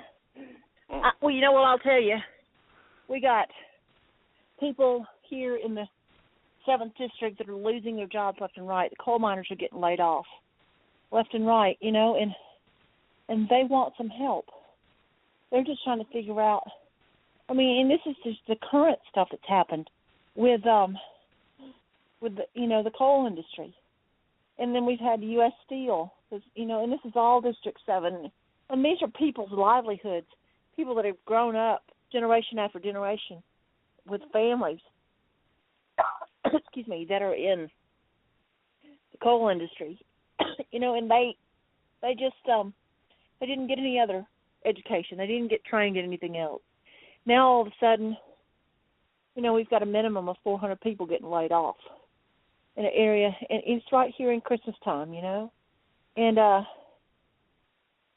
you know, and people just want to know that they're going to be able to keep the lights on, you know, and put food on the table, and they're not even sure how they're going to get Christmas to their kids, you know, when is Santa coming, you know, and all that stuff. And we know that in other coal mine towns, this is happening in other areas too, not just in Alabama District 7, you know, but we're seeing a surge of people that are listening presidential election cycle, you know, and because they've been hurt by Obamacare. They thought they could trust it. I got a friend of mine who's been dealing with cancer, and she got on Obamacare to begin with, and it was great. And then all of a sudden, with all the testing that she had to get done and all the other chemo that she had to do, all of a sudden the Obamacare reality started to sit in with her, and now she can't stand it. You know, it starts out looking decent, you know, and then in the end, you know, it's really a nightmare. And we're seeing this a lot of places, and I think right now that's why you've got so many people from all walks of life that are resonating with Donald J. Trump, because they're saying he didn't have to carve my turkey at Thanksgiving for me. I don't have to cook his dinner for him. I don't have to wash his clothes. You know, he's not in my home on an everyday basis. You know, I don't have to deal with that. But he's a man who has said that I have the ability to secure the border. I have the ability to communicate with people in foreign countries. I have the ability things happen, and he's got experience in doing that. You know, when he wants something to happen, he just makes it happen, and he's got savvy business people around him and other people around him to make those decisions. People are hearing this kind of thing, and I think, you know, and even with Ted Cruz, I'll tell you this, you know, a lot of people are looking at Ted Cruz, and, you know, he's saying things that are not necessarily the norm either, you know, and but we look at the establishment that's backing Rubio, you know, and we know that Rubio has waffled back and forth between supporting illegal immigration, you know, and amnesty to, you know, he keeps going back and forth, and he's waffled a lot on the issue of Second Amendment, you know, and like you said, we've seen, you know, over the course of time, as we get closer to the primaries, you start to see people peter out, dwindle away, you know, and the front runners begin to really shine. And these are the people with staying power, you know, and I think people are looking for somebody that can't be bought off. They want somebody that's not beholden to lobbyists, you know, that are not going to be told what to do. You know, and I think one of the things that really resonated with me was when Trump said that, you know, when Bush starts talking about refusing to allow American companies to go over on foreign soil, you know, and he very well may believe that and mean that when he says that, but the lobbyists are going to come after him when it's time for them to get their deals made, and they're going to cash in on the money they gave him and demand that he owe them favors. And that's when you're going to see these companies going overseas. And we have a man right now who is self-funding his own campaign. And I think that's what a lot of people are looking at. You know, yes, we have people that in their past were, like Ronald Reagan was a Democrat for a long time. You know, and he was not guaranteed, as far as the polls go and the percentages, to win the election. You know, but I think because he wasn't the norm as an actor, and he had so many other things, you know, that resonated with the American people on the left and the right. You know, but I mean, I understand. I mean, we've got the propaganda, the media propaganda that wants to do everything they can to ensure that he does not get the nomination in the general election. But I really, you know, think that once a good, solid ground game gets established, that we're going to start seeing some things really take hold, you know. And with that, I'm going to pass it on over to Glenn. I know we're getting close to being at the top of the hour, 11 p.m. Central Time, Texas time, Southern Time. Anyway, but you know, it's been a good show tonight. I've enjoyed the topic of discussion, and you know, I'm just really glad to see that in the midst of all that's been going on, that our gun sales are really surging. You know, our gun sales are really surging. Glenn, back to you. Well, you're exactly right, Jennifer, and I'm not sure if we, Scott, did you, is Dan still around with us here? Haven't heard from him in a while. Yeah, I'm still here. Just got jumped over, that's all. And that's okay. I wasn't sure how this was going, but anyways, I'll pass it over to you, Dan, first, just kind of get it back there and whatever like that, and then just kind of we can move it around a bit. Okay, then I'll pass it back over to you. Well, I agree with Jennifer on the point where Trump is definitely resonating, and he has done more for the GOP than anyone since Reagan. He has also gotten more people involved in politics again, and this is something this country sorely needed. For so many years, people just said, I'm just one person and I can't change anything. And they just allowed Washington to run amok. And it's nice that finally we're getting somebody in there who is willing to actually take the reins and is willing to say what needs to be said. And I brought up General Patton because when you reach flag officer in the Army or in the military in general, you are a politician. And Patton proved that. Patton was in trouble almost the entire war. But he did things that no other general was able to do. And that's what Trump is. Trump is going out there and saying things that no one else is willing to say because they're too frightened if they're going to upset people. And this is why I say he has a very good chance of winning the presidency. We need somebody with, some nerve who's going to go out and call it the way it is. And Trump, the fact is, he may not have done it in in the world of politics, but you know something? If we started running our country like a corporation, we'd be a heck of a lot better off. I mean, I'm talking straight across the board. The reason companies are leaving our country and leaving our borders is because they can't afford to do business in our country. We have the highest tax rates in the world when it comes to corporations. So we have no choice but corporate America has no choice if they want to keep their shareholders happy, and what the Democrats don't understand is anybody who has a 401k, that's you and I. We're the shareholders. And it's the companies that hold our 401s who make those decisions. And if that company is not making money for us, then they're obliged to move to somewhere where it will.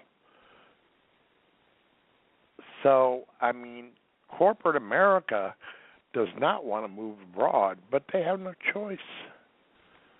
The only salvation we have is if we get somebody in there who understands business, who understands economics, who's willing to do the appropriate things. And one of them is going to be lowering corporate tax rates. If we do that, then you're going to put people back to work. You'll start seeing manufacturing returning to this country because it's actually more expensive for a company. If they had good tax rates in this country, it would be more advantageous to do all your business in one country. Mm-hmm. And you could bring manufacturing back to this country. You could reestablish the middle class. And see, people don't understand that. Trump does. Cruz I like too, but again, he wavers a little bit because he is controlled to some extent by those who are donating to him, or donating to his campaign. Same problem that Rubio has. Trump is the only person who has no one to answer to. He's the only person that's totally self-reliant. So nobody can buy him off. No lobbyist or no lobbying group can afford to do that. Face it, when you got $12 billion or $12 billion plus, who's going to be in a position where you can buy somebody off? You'd have to give Trump billions of dollars before it would be even worth his while. So, he's kind of in the same position as Bill Gates. You can't buy him off. Bill Gates is doing negative things, but that's under his own accord. There's a certain percentage of people who are just in that position where they have too much money for anybody to purchase them. And Trump is in that group. So this is why I like him, is that he can say what he wants to say, and he has the ability to draw people into him. It's hard to dislike Trump. This is why he's touching the minorities. This is why he's touching the left. He's a person that people can believe in, and we haven't had an individual like that in a long time. With that, I'll pass it back over to you, Glenn. Well, thank you very much, Dan. You're right.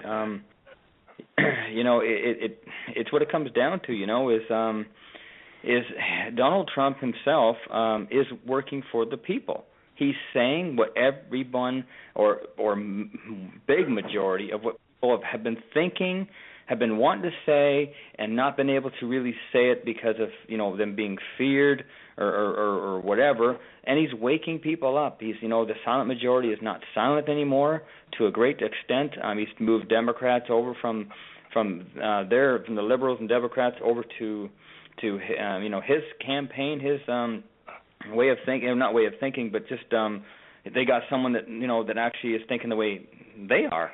And so therefore, it's really shifted quite a bit. And I like how Scott puts it, he's the CEO. You know, he really is. He's basically, and we've said this for months. You know, since June 16th. You know, and since he, you know, come out to be the candidate, one of the candidates, POTUS, and he basically has taken a lot of things on his own, and really moved the GOP, you know, the people to have more nerve. Like Ted Cruz, you know, he was one that was talking a lot about the illegals and whatever for as long as I can remember. And Donald Trump, he's just painted I guess a better picture and a bigger focus on it, and that's given Ted Cruz you know, more of a voice in that too. So he's really bringing everybody up. And that's the thing, is whether he's the president in the end or not, the thing is he's really struck a nerve that's been laying dormant for so long with so many people. And they're saying, yeah, that's what I wanted you to hear. Well, that's what I want to hear. That's what I want you to say, because I've been thinking that. And now people are actually even saying it themselves. Just the guy next door, right up through to the other candidates. You know, so he's really struck a nerve, and you know, and it's amazing what he's done with this. And it's at the perfect time. And you know, Trump has many times been, you know, playing with the idea of running for office and whatever over, you know, Roger Stone. You know, my wife, you know, beautiful wife Lisa, and we met him a couple times, and Roger Stone has known Donald Trump for 37 years, and we got some firsthand, you know, insight towards Donald Trump from Roger Stone. I mean, much more people that know Donald Trump more than Roger Stone. But at the same time, is he has said that, you know, Donald Trump's in this to win it. You know, Roger's been after him since '88 and 2000 or whatever to actually get him to run. Since '88, since, you know, back when Ronald Reagan was you know, completed his term and that. But since 2000, and Donald Trump's kind of like, I don't know. And see, Donald Trump, he's doing it now because it's the right time. You know, when you're in a business that Donald Trump is in, when timing is everything. It's like everything is timing is everything. But Donald Trump knows when to get into something, and he knows when to get out of something, and he knows the timing is now, because it's a timing for him and his family. It's a timing for America. It's just a right time for him to get in. And that's why this time, a lot of people were saying, no, he's not going to run, no, he's not going to do this. And everybody's been counting him out. Every month they've been saying, oh, no, he's just this, he's just that, he's going to get out in the fall. Here we are, it's December, and he's still on top. And, you know, so therefore, you know, all these people that thought he was going to just, you know, either just get out of the race or not do very well or whatever, he's proven them all wrong. And he comes up smelling like roses every time. So that's the thing that people have to understand. That, you know, you mentioned it spot on, Dan. He's got a business that he's run for so long, and he's had some hard times too. He's had some really hard times in business in the early 90s now. You know, he lost pretty much everything, had to start over again. I mean, so he knows. You know, and people can say, oh, that's a bad thing. If you know how to be successful, it takes you. So sometimes there's failures in there. There's some failures in there to get you to be even more successful. So he's been there, done that on almost every level you can possibly dream of. Who else can say that? I mean, seriously, there's no other candidate that can say that. You know, on so many different levels, and you know, he's number one on so many of these polls, individual ones for you know, economy, for foreign, for all these. He's number one on so many of them, if not all of them. And so therefore, he's not just, you know, not just saying something or whatever and has no substance behind it. He has a lot of substance. The thing is people are that's a threat to them. It's a threat to the establishment people and whatever have you. So that's why they don't like him. And for him to have this lead for so long and have these death threats and have all these things against him, people have got to say, hey, that's the time to wake up, folks. That means that he's doing something right. Is he perfect? No. I don't know anyone else that is. But at the same time, he is for Christians, he is for America, you know, and people are wondering, okay, in his business, you know, how's that going to pan out with, you know, if he does become the president, you know, How is he going to benefit from this? Well, you know what? The thing is the regulations within business themselves. That's what's killing business as it is. And he's not going to have. He's going to release a lot of these regulations, whatever. So sure, his businesses are going to thrive more and whatever. But that's how it works. If you have the government putting a chokehold on your business, if you're not strong enough to withhold that in the hard times, you're not going to survive. And this is why we've lost a lot of these businesses. That's why they've went to other countries and whatnot. He's saying let's get China, get our smarts back on and get all the jobs from China, from Japan, from Mexico. That's what we need to have. So with all these things that he's got, all the connections that needs to get things done, and he'll have an amazing cabinet, because a guy doesn't run a business the way he's run and not have good people. So he knows it's not just about him; it's about the people that will be supportive with him in his cabinet, and to make this well-oiled machine run. And that's what it's all about. So, like I said, we'll wait and see for the primary and see how everything, the nominee and what have you, and see how it plays itself out. But he's not. I don't think he's going anywhere. I mean, there's talk about different people are saying he's going to bow out eventually and whatever have you. No, he's not going to bow out. I don't believe that. Some people have told me, Roger Stone for one, has said no, he would not have come into it if he didn't think he could win it. Because there's it's just the right timing. If that was the case, he would have tried this many times before. And if it was just some kind of a farce or whatever, just a name recognition type thing, he wouldn't. He's not playing that kind of game. He has a lot to lose. He's given up a lot, himself to run for this. So it's not really as what some people might think. He's doing this to win it, and anything other than that, it'd be just a waste of his time, he says. So we'll see how it all pans out with everything. But I think he's one that's actually right now. I think he's the one that's the only thing we have left to glue this country back together again properly. And he really is the strongest point that doesn't have any kind of lobbyists, like you say, Dan, and whatnot. He doesn't have anybody of special interest groups or whatever to buy him off and to do whatever. So at least that much we know, that he's not getting bought and whatnot, and he's not a puppet that way. If anything, he's tapping into the heart of America, and that's the people that are fed up with what's going on, and they're saying, okay, you know what? I'm going to tell them that I'm going to do what they want me to do. I'm not just going to tell them what they want to hear. He's got a lot to lose if he doesn't. So therefore, he's got a lot of connections that he could lose if he's not, because you got to remember, the people are the biggest part of this country, not the government. Whether they want to believe it or not, we're taking it back, and that's what's happening here. And he knows that. He's not stupid. So, people have to think about that a little too, that it does affect his business in a lot of ways. Or he wouldn't be doing this if it wasn't going to do it for the people, because he knows that the people they're sick of this. We're sick of this, and he's tapping into the right nerve. So on that note, I'll hand it over to Scott, and we'll see where it's going from here. We're getting close to the top of the hour. Well, very true, Glenn. And I'll tell you, there are a zillion reasons to really appreciate what Donald Trump could do in the White House, and have been. And I know people have got issues with certain issues. When it comes to the Second Amendment, he basically stood where many Republicans did in the 80s, including Ronald Reagan, that some gun control, go ahead, give them some of what they want. And they've already gotten it. And Donald Trump says it very plainly. Times have changed.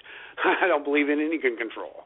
And so, yeah, he's changed his positions on some things. And I have some issues with certain things that he said in the past. But there is a plethora of reasons to really appreciate what he could accomplish as President of the United States.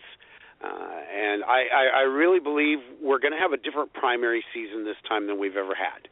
And I do know that Donald Trump has been purposely doing everything he can to manipulate this primary season a certain direction. And I'll tell you, he's doing an incredible job of it. We've needed it for a long, long time. We've needed somebody. I'll tell you the one thing. If it took one thing to really sell me on Donald Trump, it would be this. And that is when Donald Trump talks about his wall, his great, big, beautiful wall, and the great, big, beautiful door.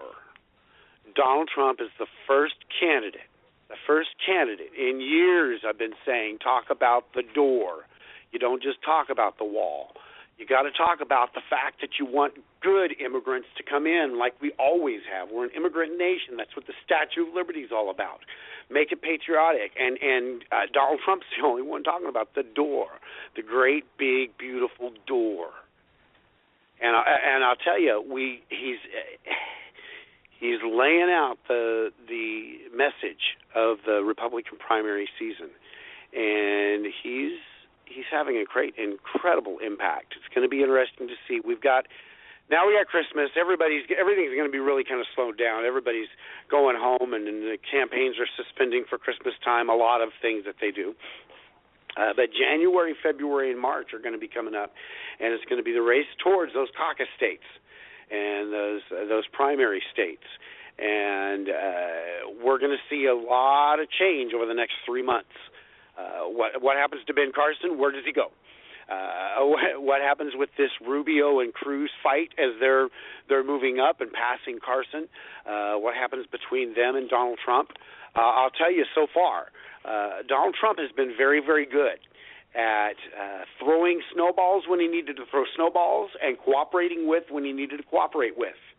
And it is the candidates who have discovered that, who have been playing ball with Donald Trump, who have been getting somewhere. And again, this issue of Muslims in our country, Donald Trump handed over the conversation to everybody, and they've got an opportunity to pick up and run with it and do it right, and enjoy that trailwind of Donald Trump in the media, or they can sit and talk about how bad Donald Trump is. And I'll tell you, the ones that are winning right now are the ones that are playing ball. And like I said, O'Malley finally picked up the snowball. I really think he's been listening to us, Glenn, because you and I have had that discussion a number of times.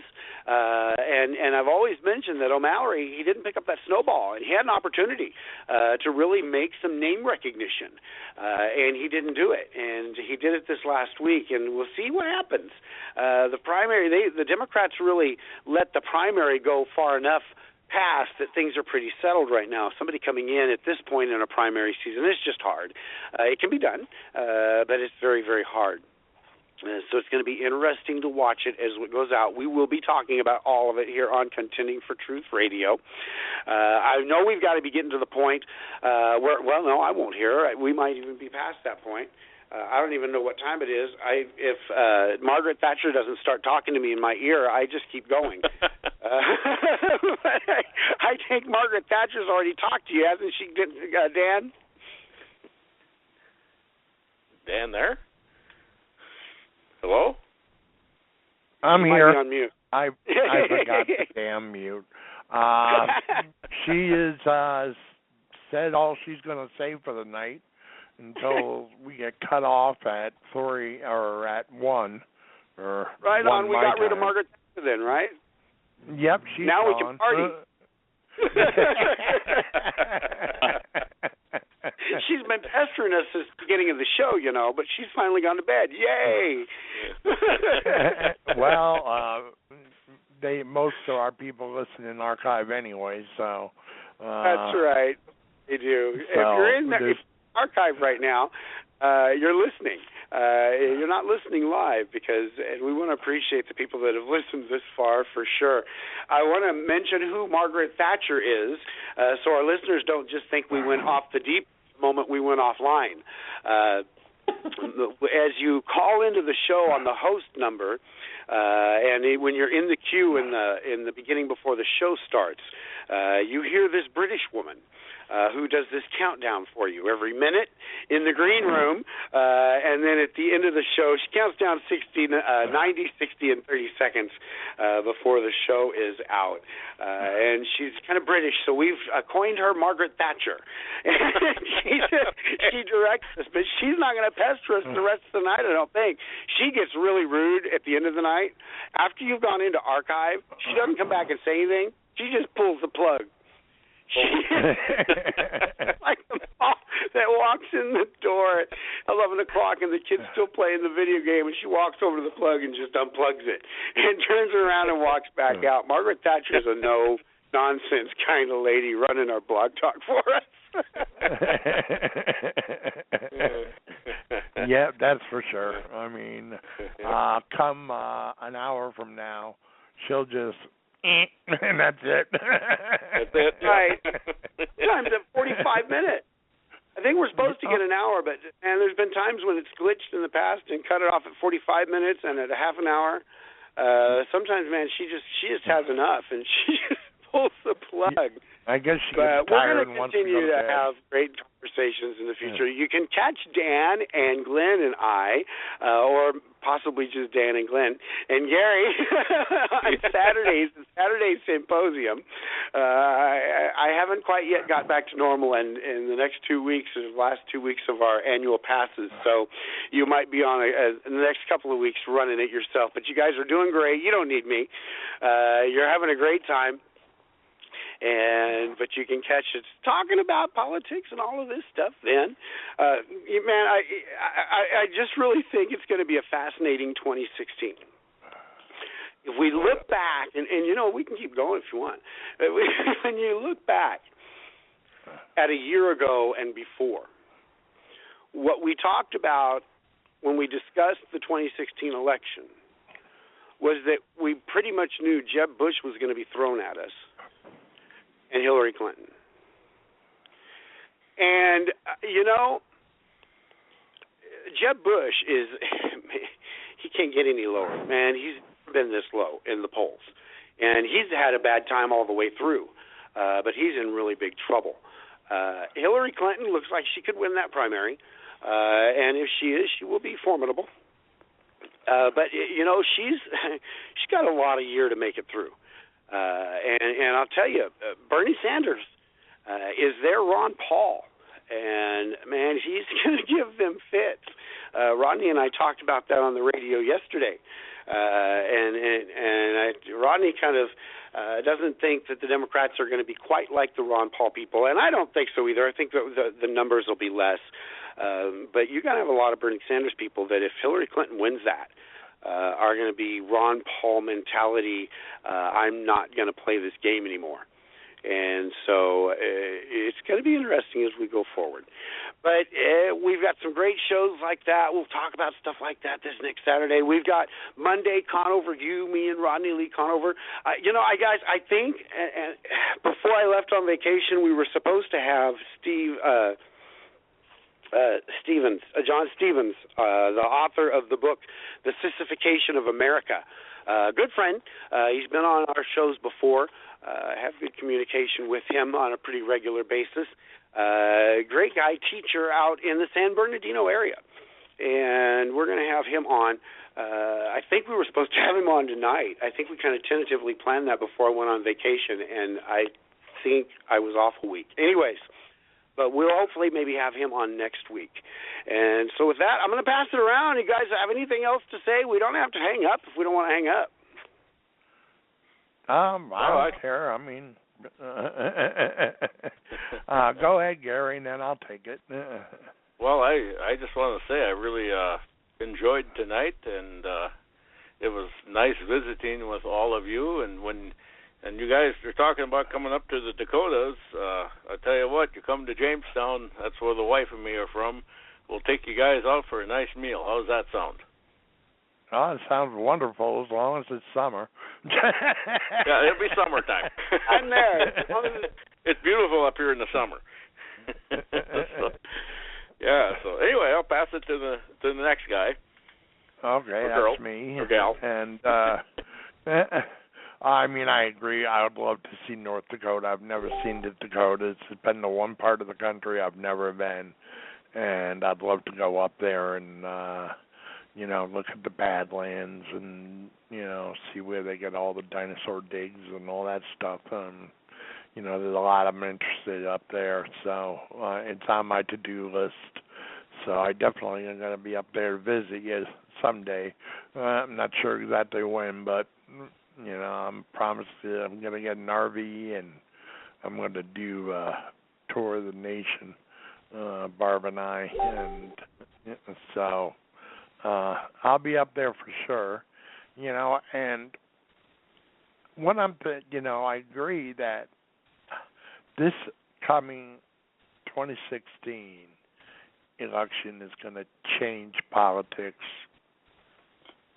and it's going to spin it on its head. I'm telling you, it's Lord knows what's going to happen. It's just so different than any other political time I've ever seen.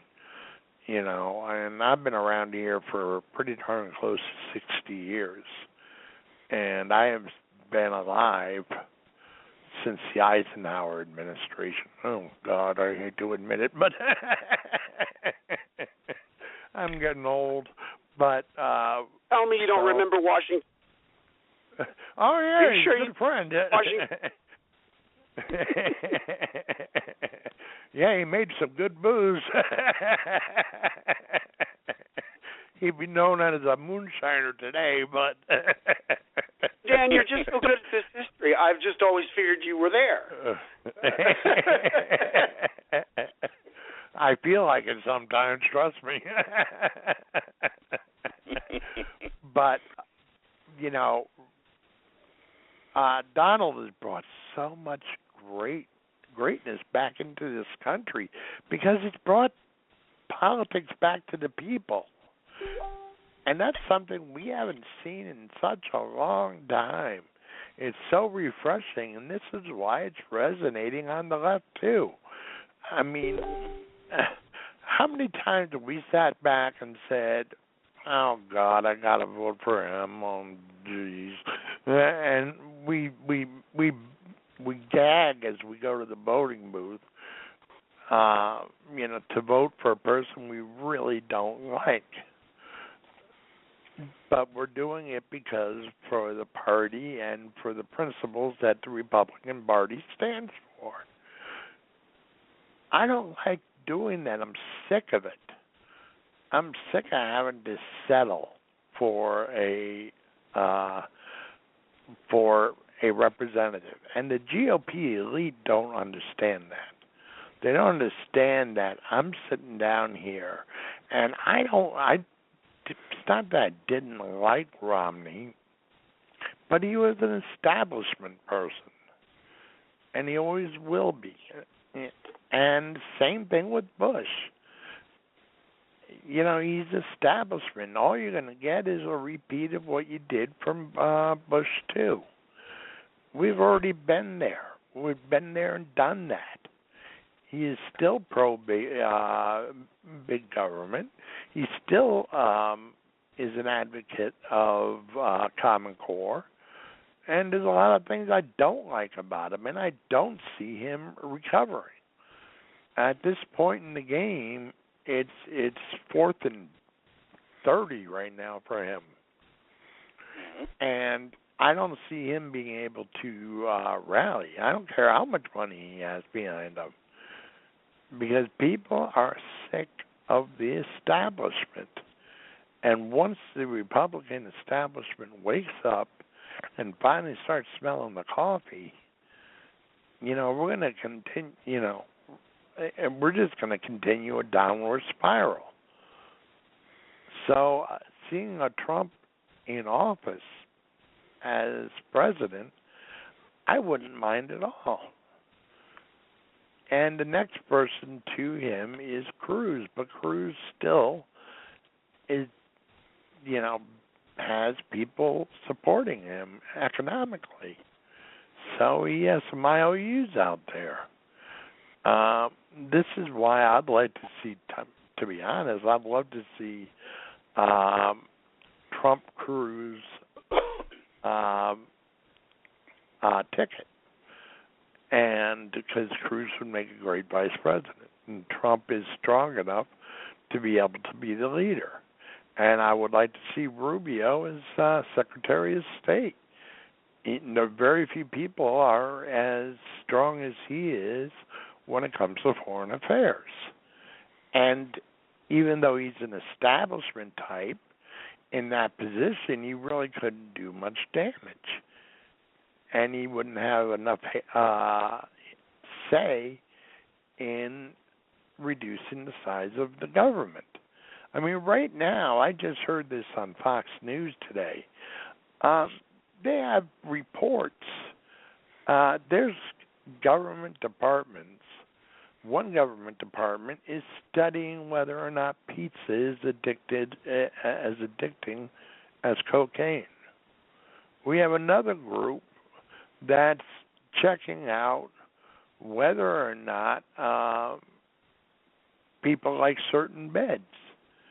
And we're blowing literally millions of dollars on this stuff.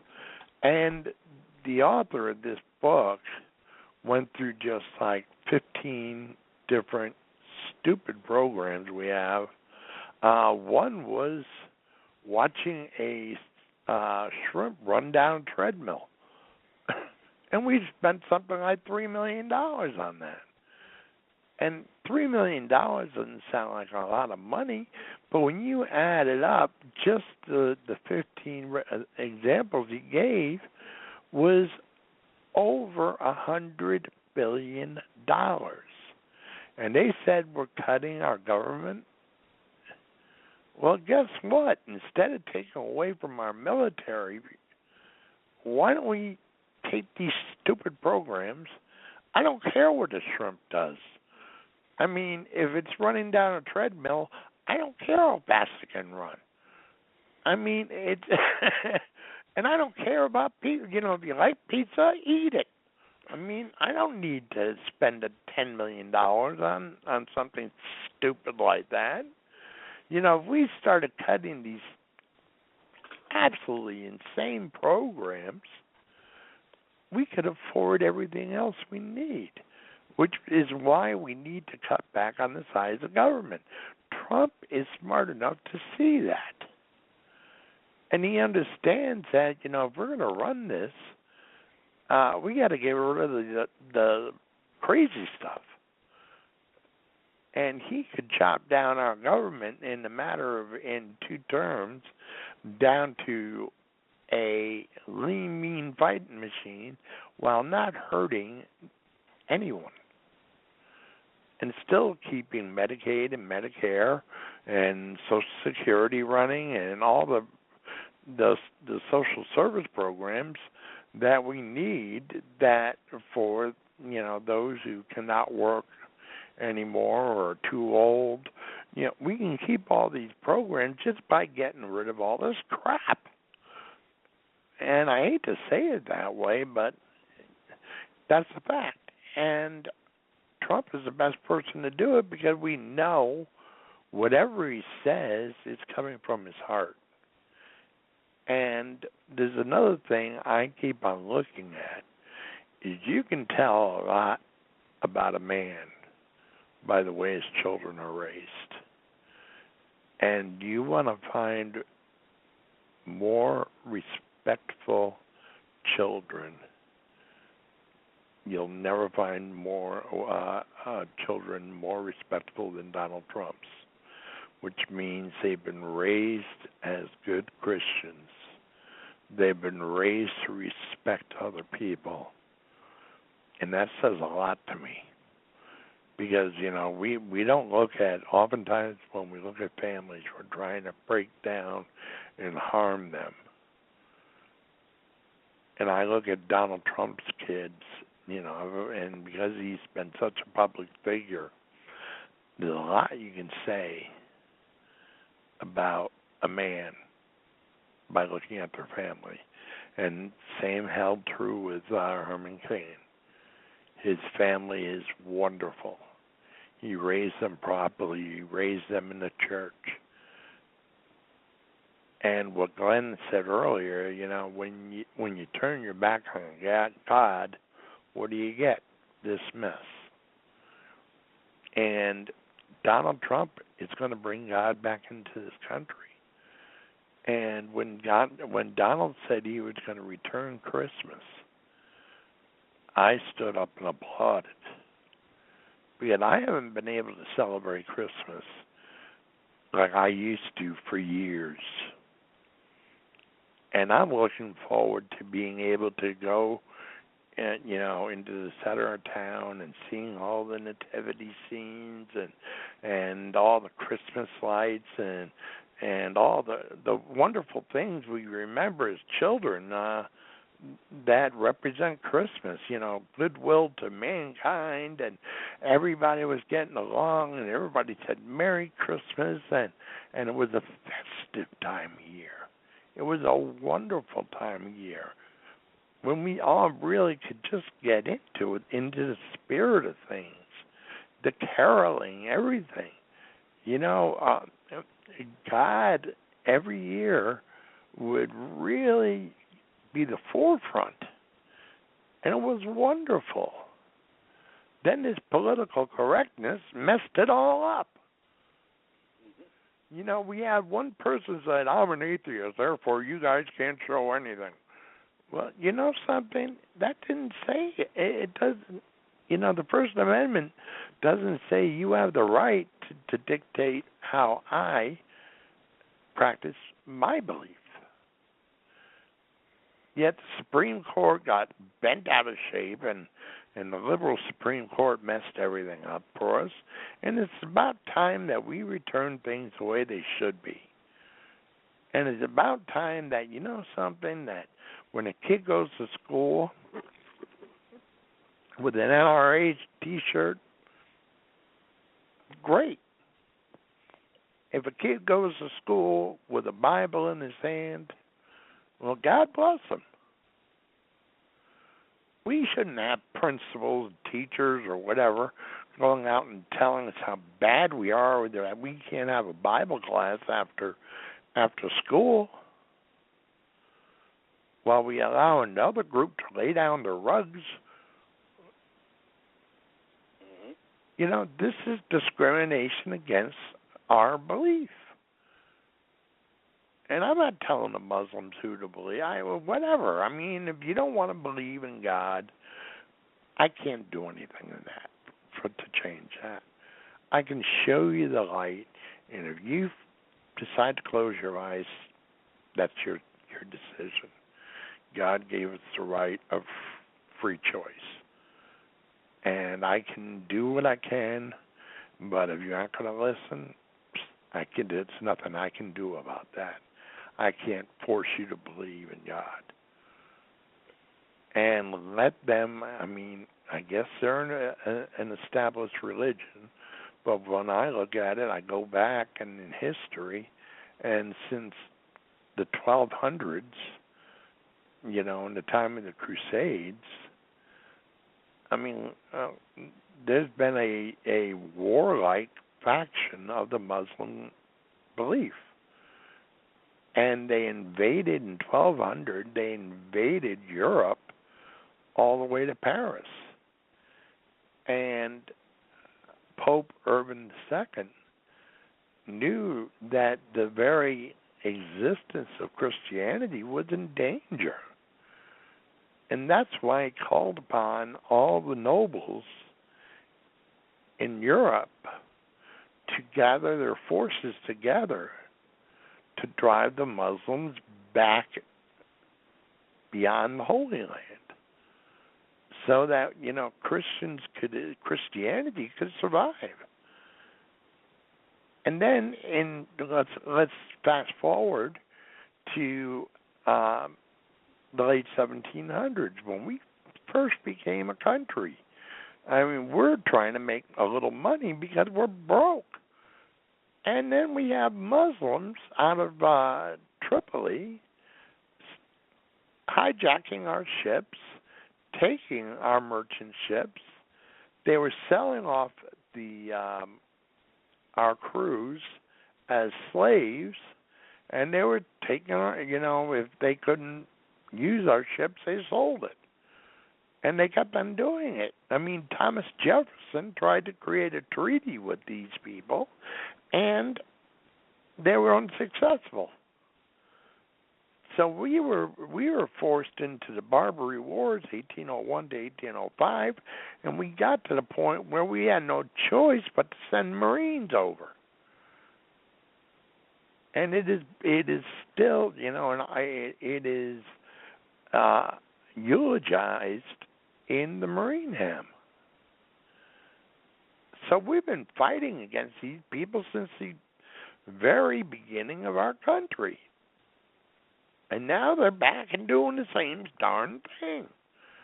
And until we can vet the bad from the ones who are nonviolent, then we have to take precautions for the very safety of our citizens. And with that, I'll pass it over to Gary or Glenn. Well, I'll tell you, Glenn contacted me on Facebook, and he can't. He got disconnected, and he can't call back. He tried to call in, it wouldn't work. So he just contacted me, just a few minutes ago. So I thought I'd tell you that. So I guess you can turn it over to me. So yeah, you're exactly right. Like I said, history is actually repeating itself here, and we're going to have to. This is, it's going to escalate. This is going to get worse until we decide to do something about it. Something's going to have to be done. I mean, you're talking about Muslim, about these terrorists and stuff, ISIS and of course Hamas and other terrorist groups. And you're exactly right there, Dan. So, but anyway, I'm going to probably end up going to bed here pretty quick because I got to get up tomorrow morning. I'm getting pretty tired here. So, but I'll pass it. I don't know who else is on the line here, but I'll just pass it over to the next person. So, okay, we went around. I don't even know what it is. We went 2.5 hours tonight. Absolutely incredible. Fun to do sometimes. Good conversation. Always good to have you call in, Gary. Always appreciate when you're here. Great Anytime. Discussion. And we've Jennifer's faded off. Glenn, if you get disconnected after we go into archive, you can't call back into the show. So people can't call in that last hour if we go into archive. So Glenn got disconnected and couldn't get back in. But great show, guys. We're going to put ourselves out with a little bit of Red Skelton to remind us about Saturday's symposium. Folks, join us here at, what time? 10:30. Texas time, 9:30. California time, 12:30. Florida time, I do believe. Right, Dan Wilson? I thought it was 12. All righty. What's that? I thought it was noon straight up on it. Oh, let's see. We've got Conover U starts at the half an hour, and it gets me confused now all the time. That's right. 9, 11, and 12. Don't listen to me. I don't know anything. I just set the schedule. Anyways, we'll talk to everybody next week. But first, we got Red Skelton. He's kicking here with me in the chair. So, Red, why don't you tell us about that teacher you had in Indiana? Take yourself off mute, Red. I remember a teacher that I had. Now, I went through the 7th grade. I went to the 7th grade. I left home when I was 10 years old because I was hungry. This is true. I work in the summer and I go to school in the winter. But I had this one teacher. He was the principal of the Harrison School in Vincennes, Indiana. To me, this was the greatest teacher, a real sage of my time, anyhow. He had such wisdom. And we were all reciting the Pledge of Allegiance one day. And he walked over, this little old teacher, Mr. Laswell was his name. Mr. Laswell, he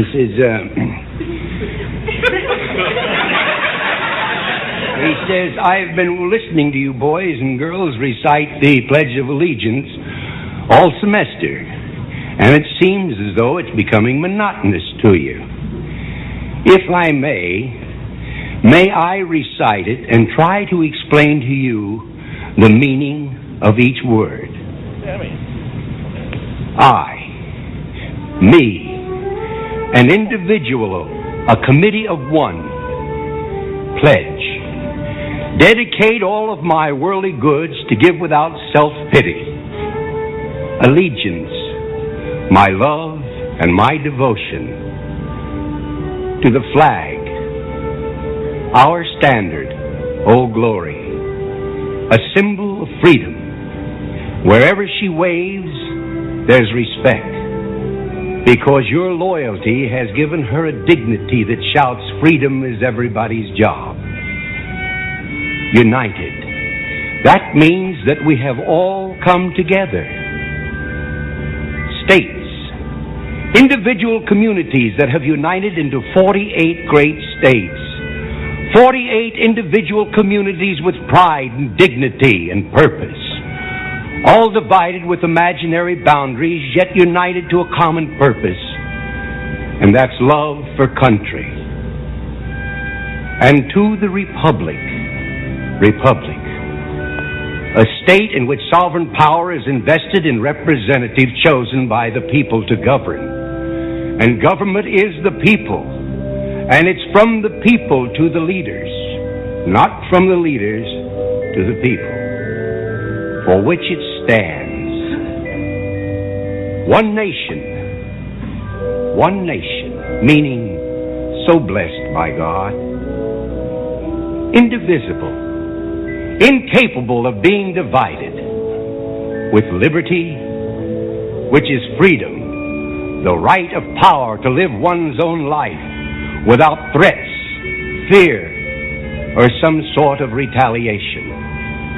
And justice, the principle or qualities of dealing fairly with others. For all, which means, boys and girls, it's as much your country as it is mine. And now, boys and girls, let me hear you recite the Pledge of Allegiance. I pledge allegiance to the flag of the United States of America and to the republic for which it stands, one nation, indivisible, with liberty and justice for all. Since I was a small boy, 2 states have been added to our country, and 2 words have been added to the Pledge of Allegiance: under God. Wouldn't it be a pity if someone said that is a prayer and that would be eliminated from schools too?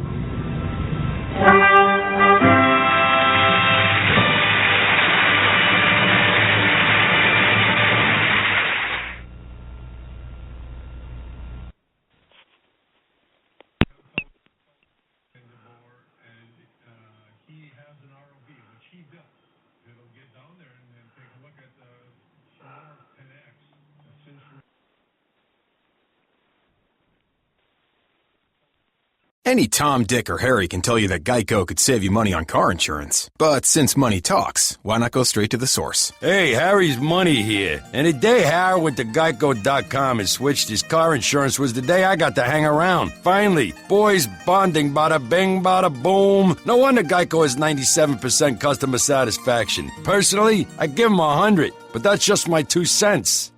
That was funny. Geico. 15 minutes could save you 15% or more on car insurance.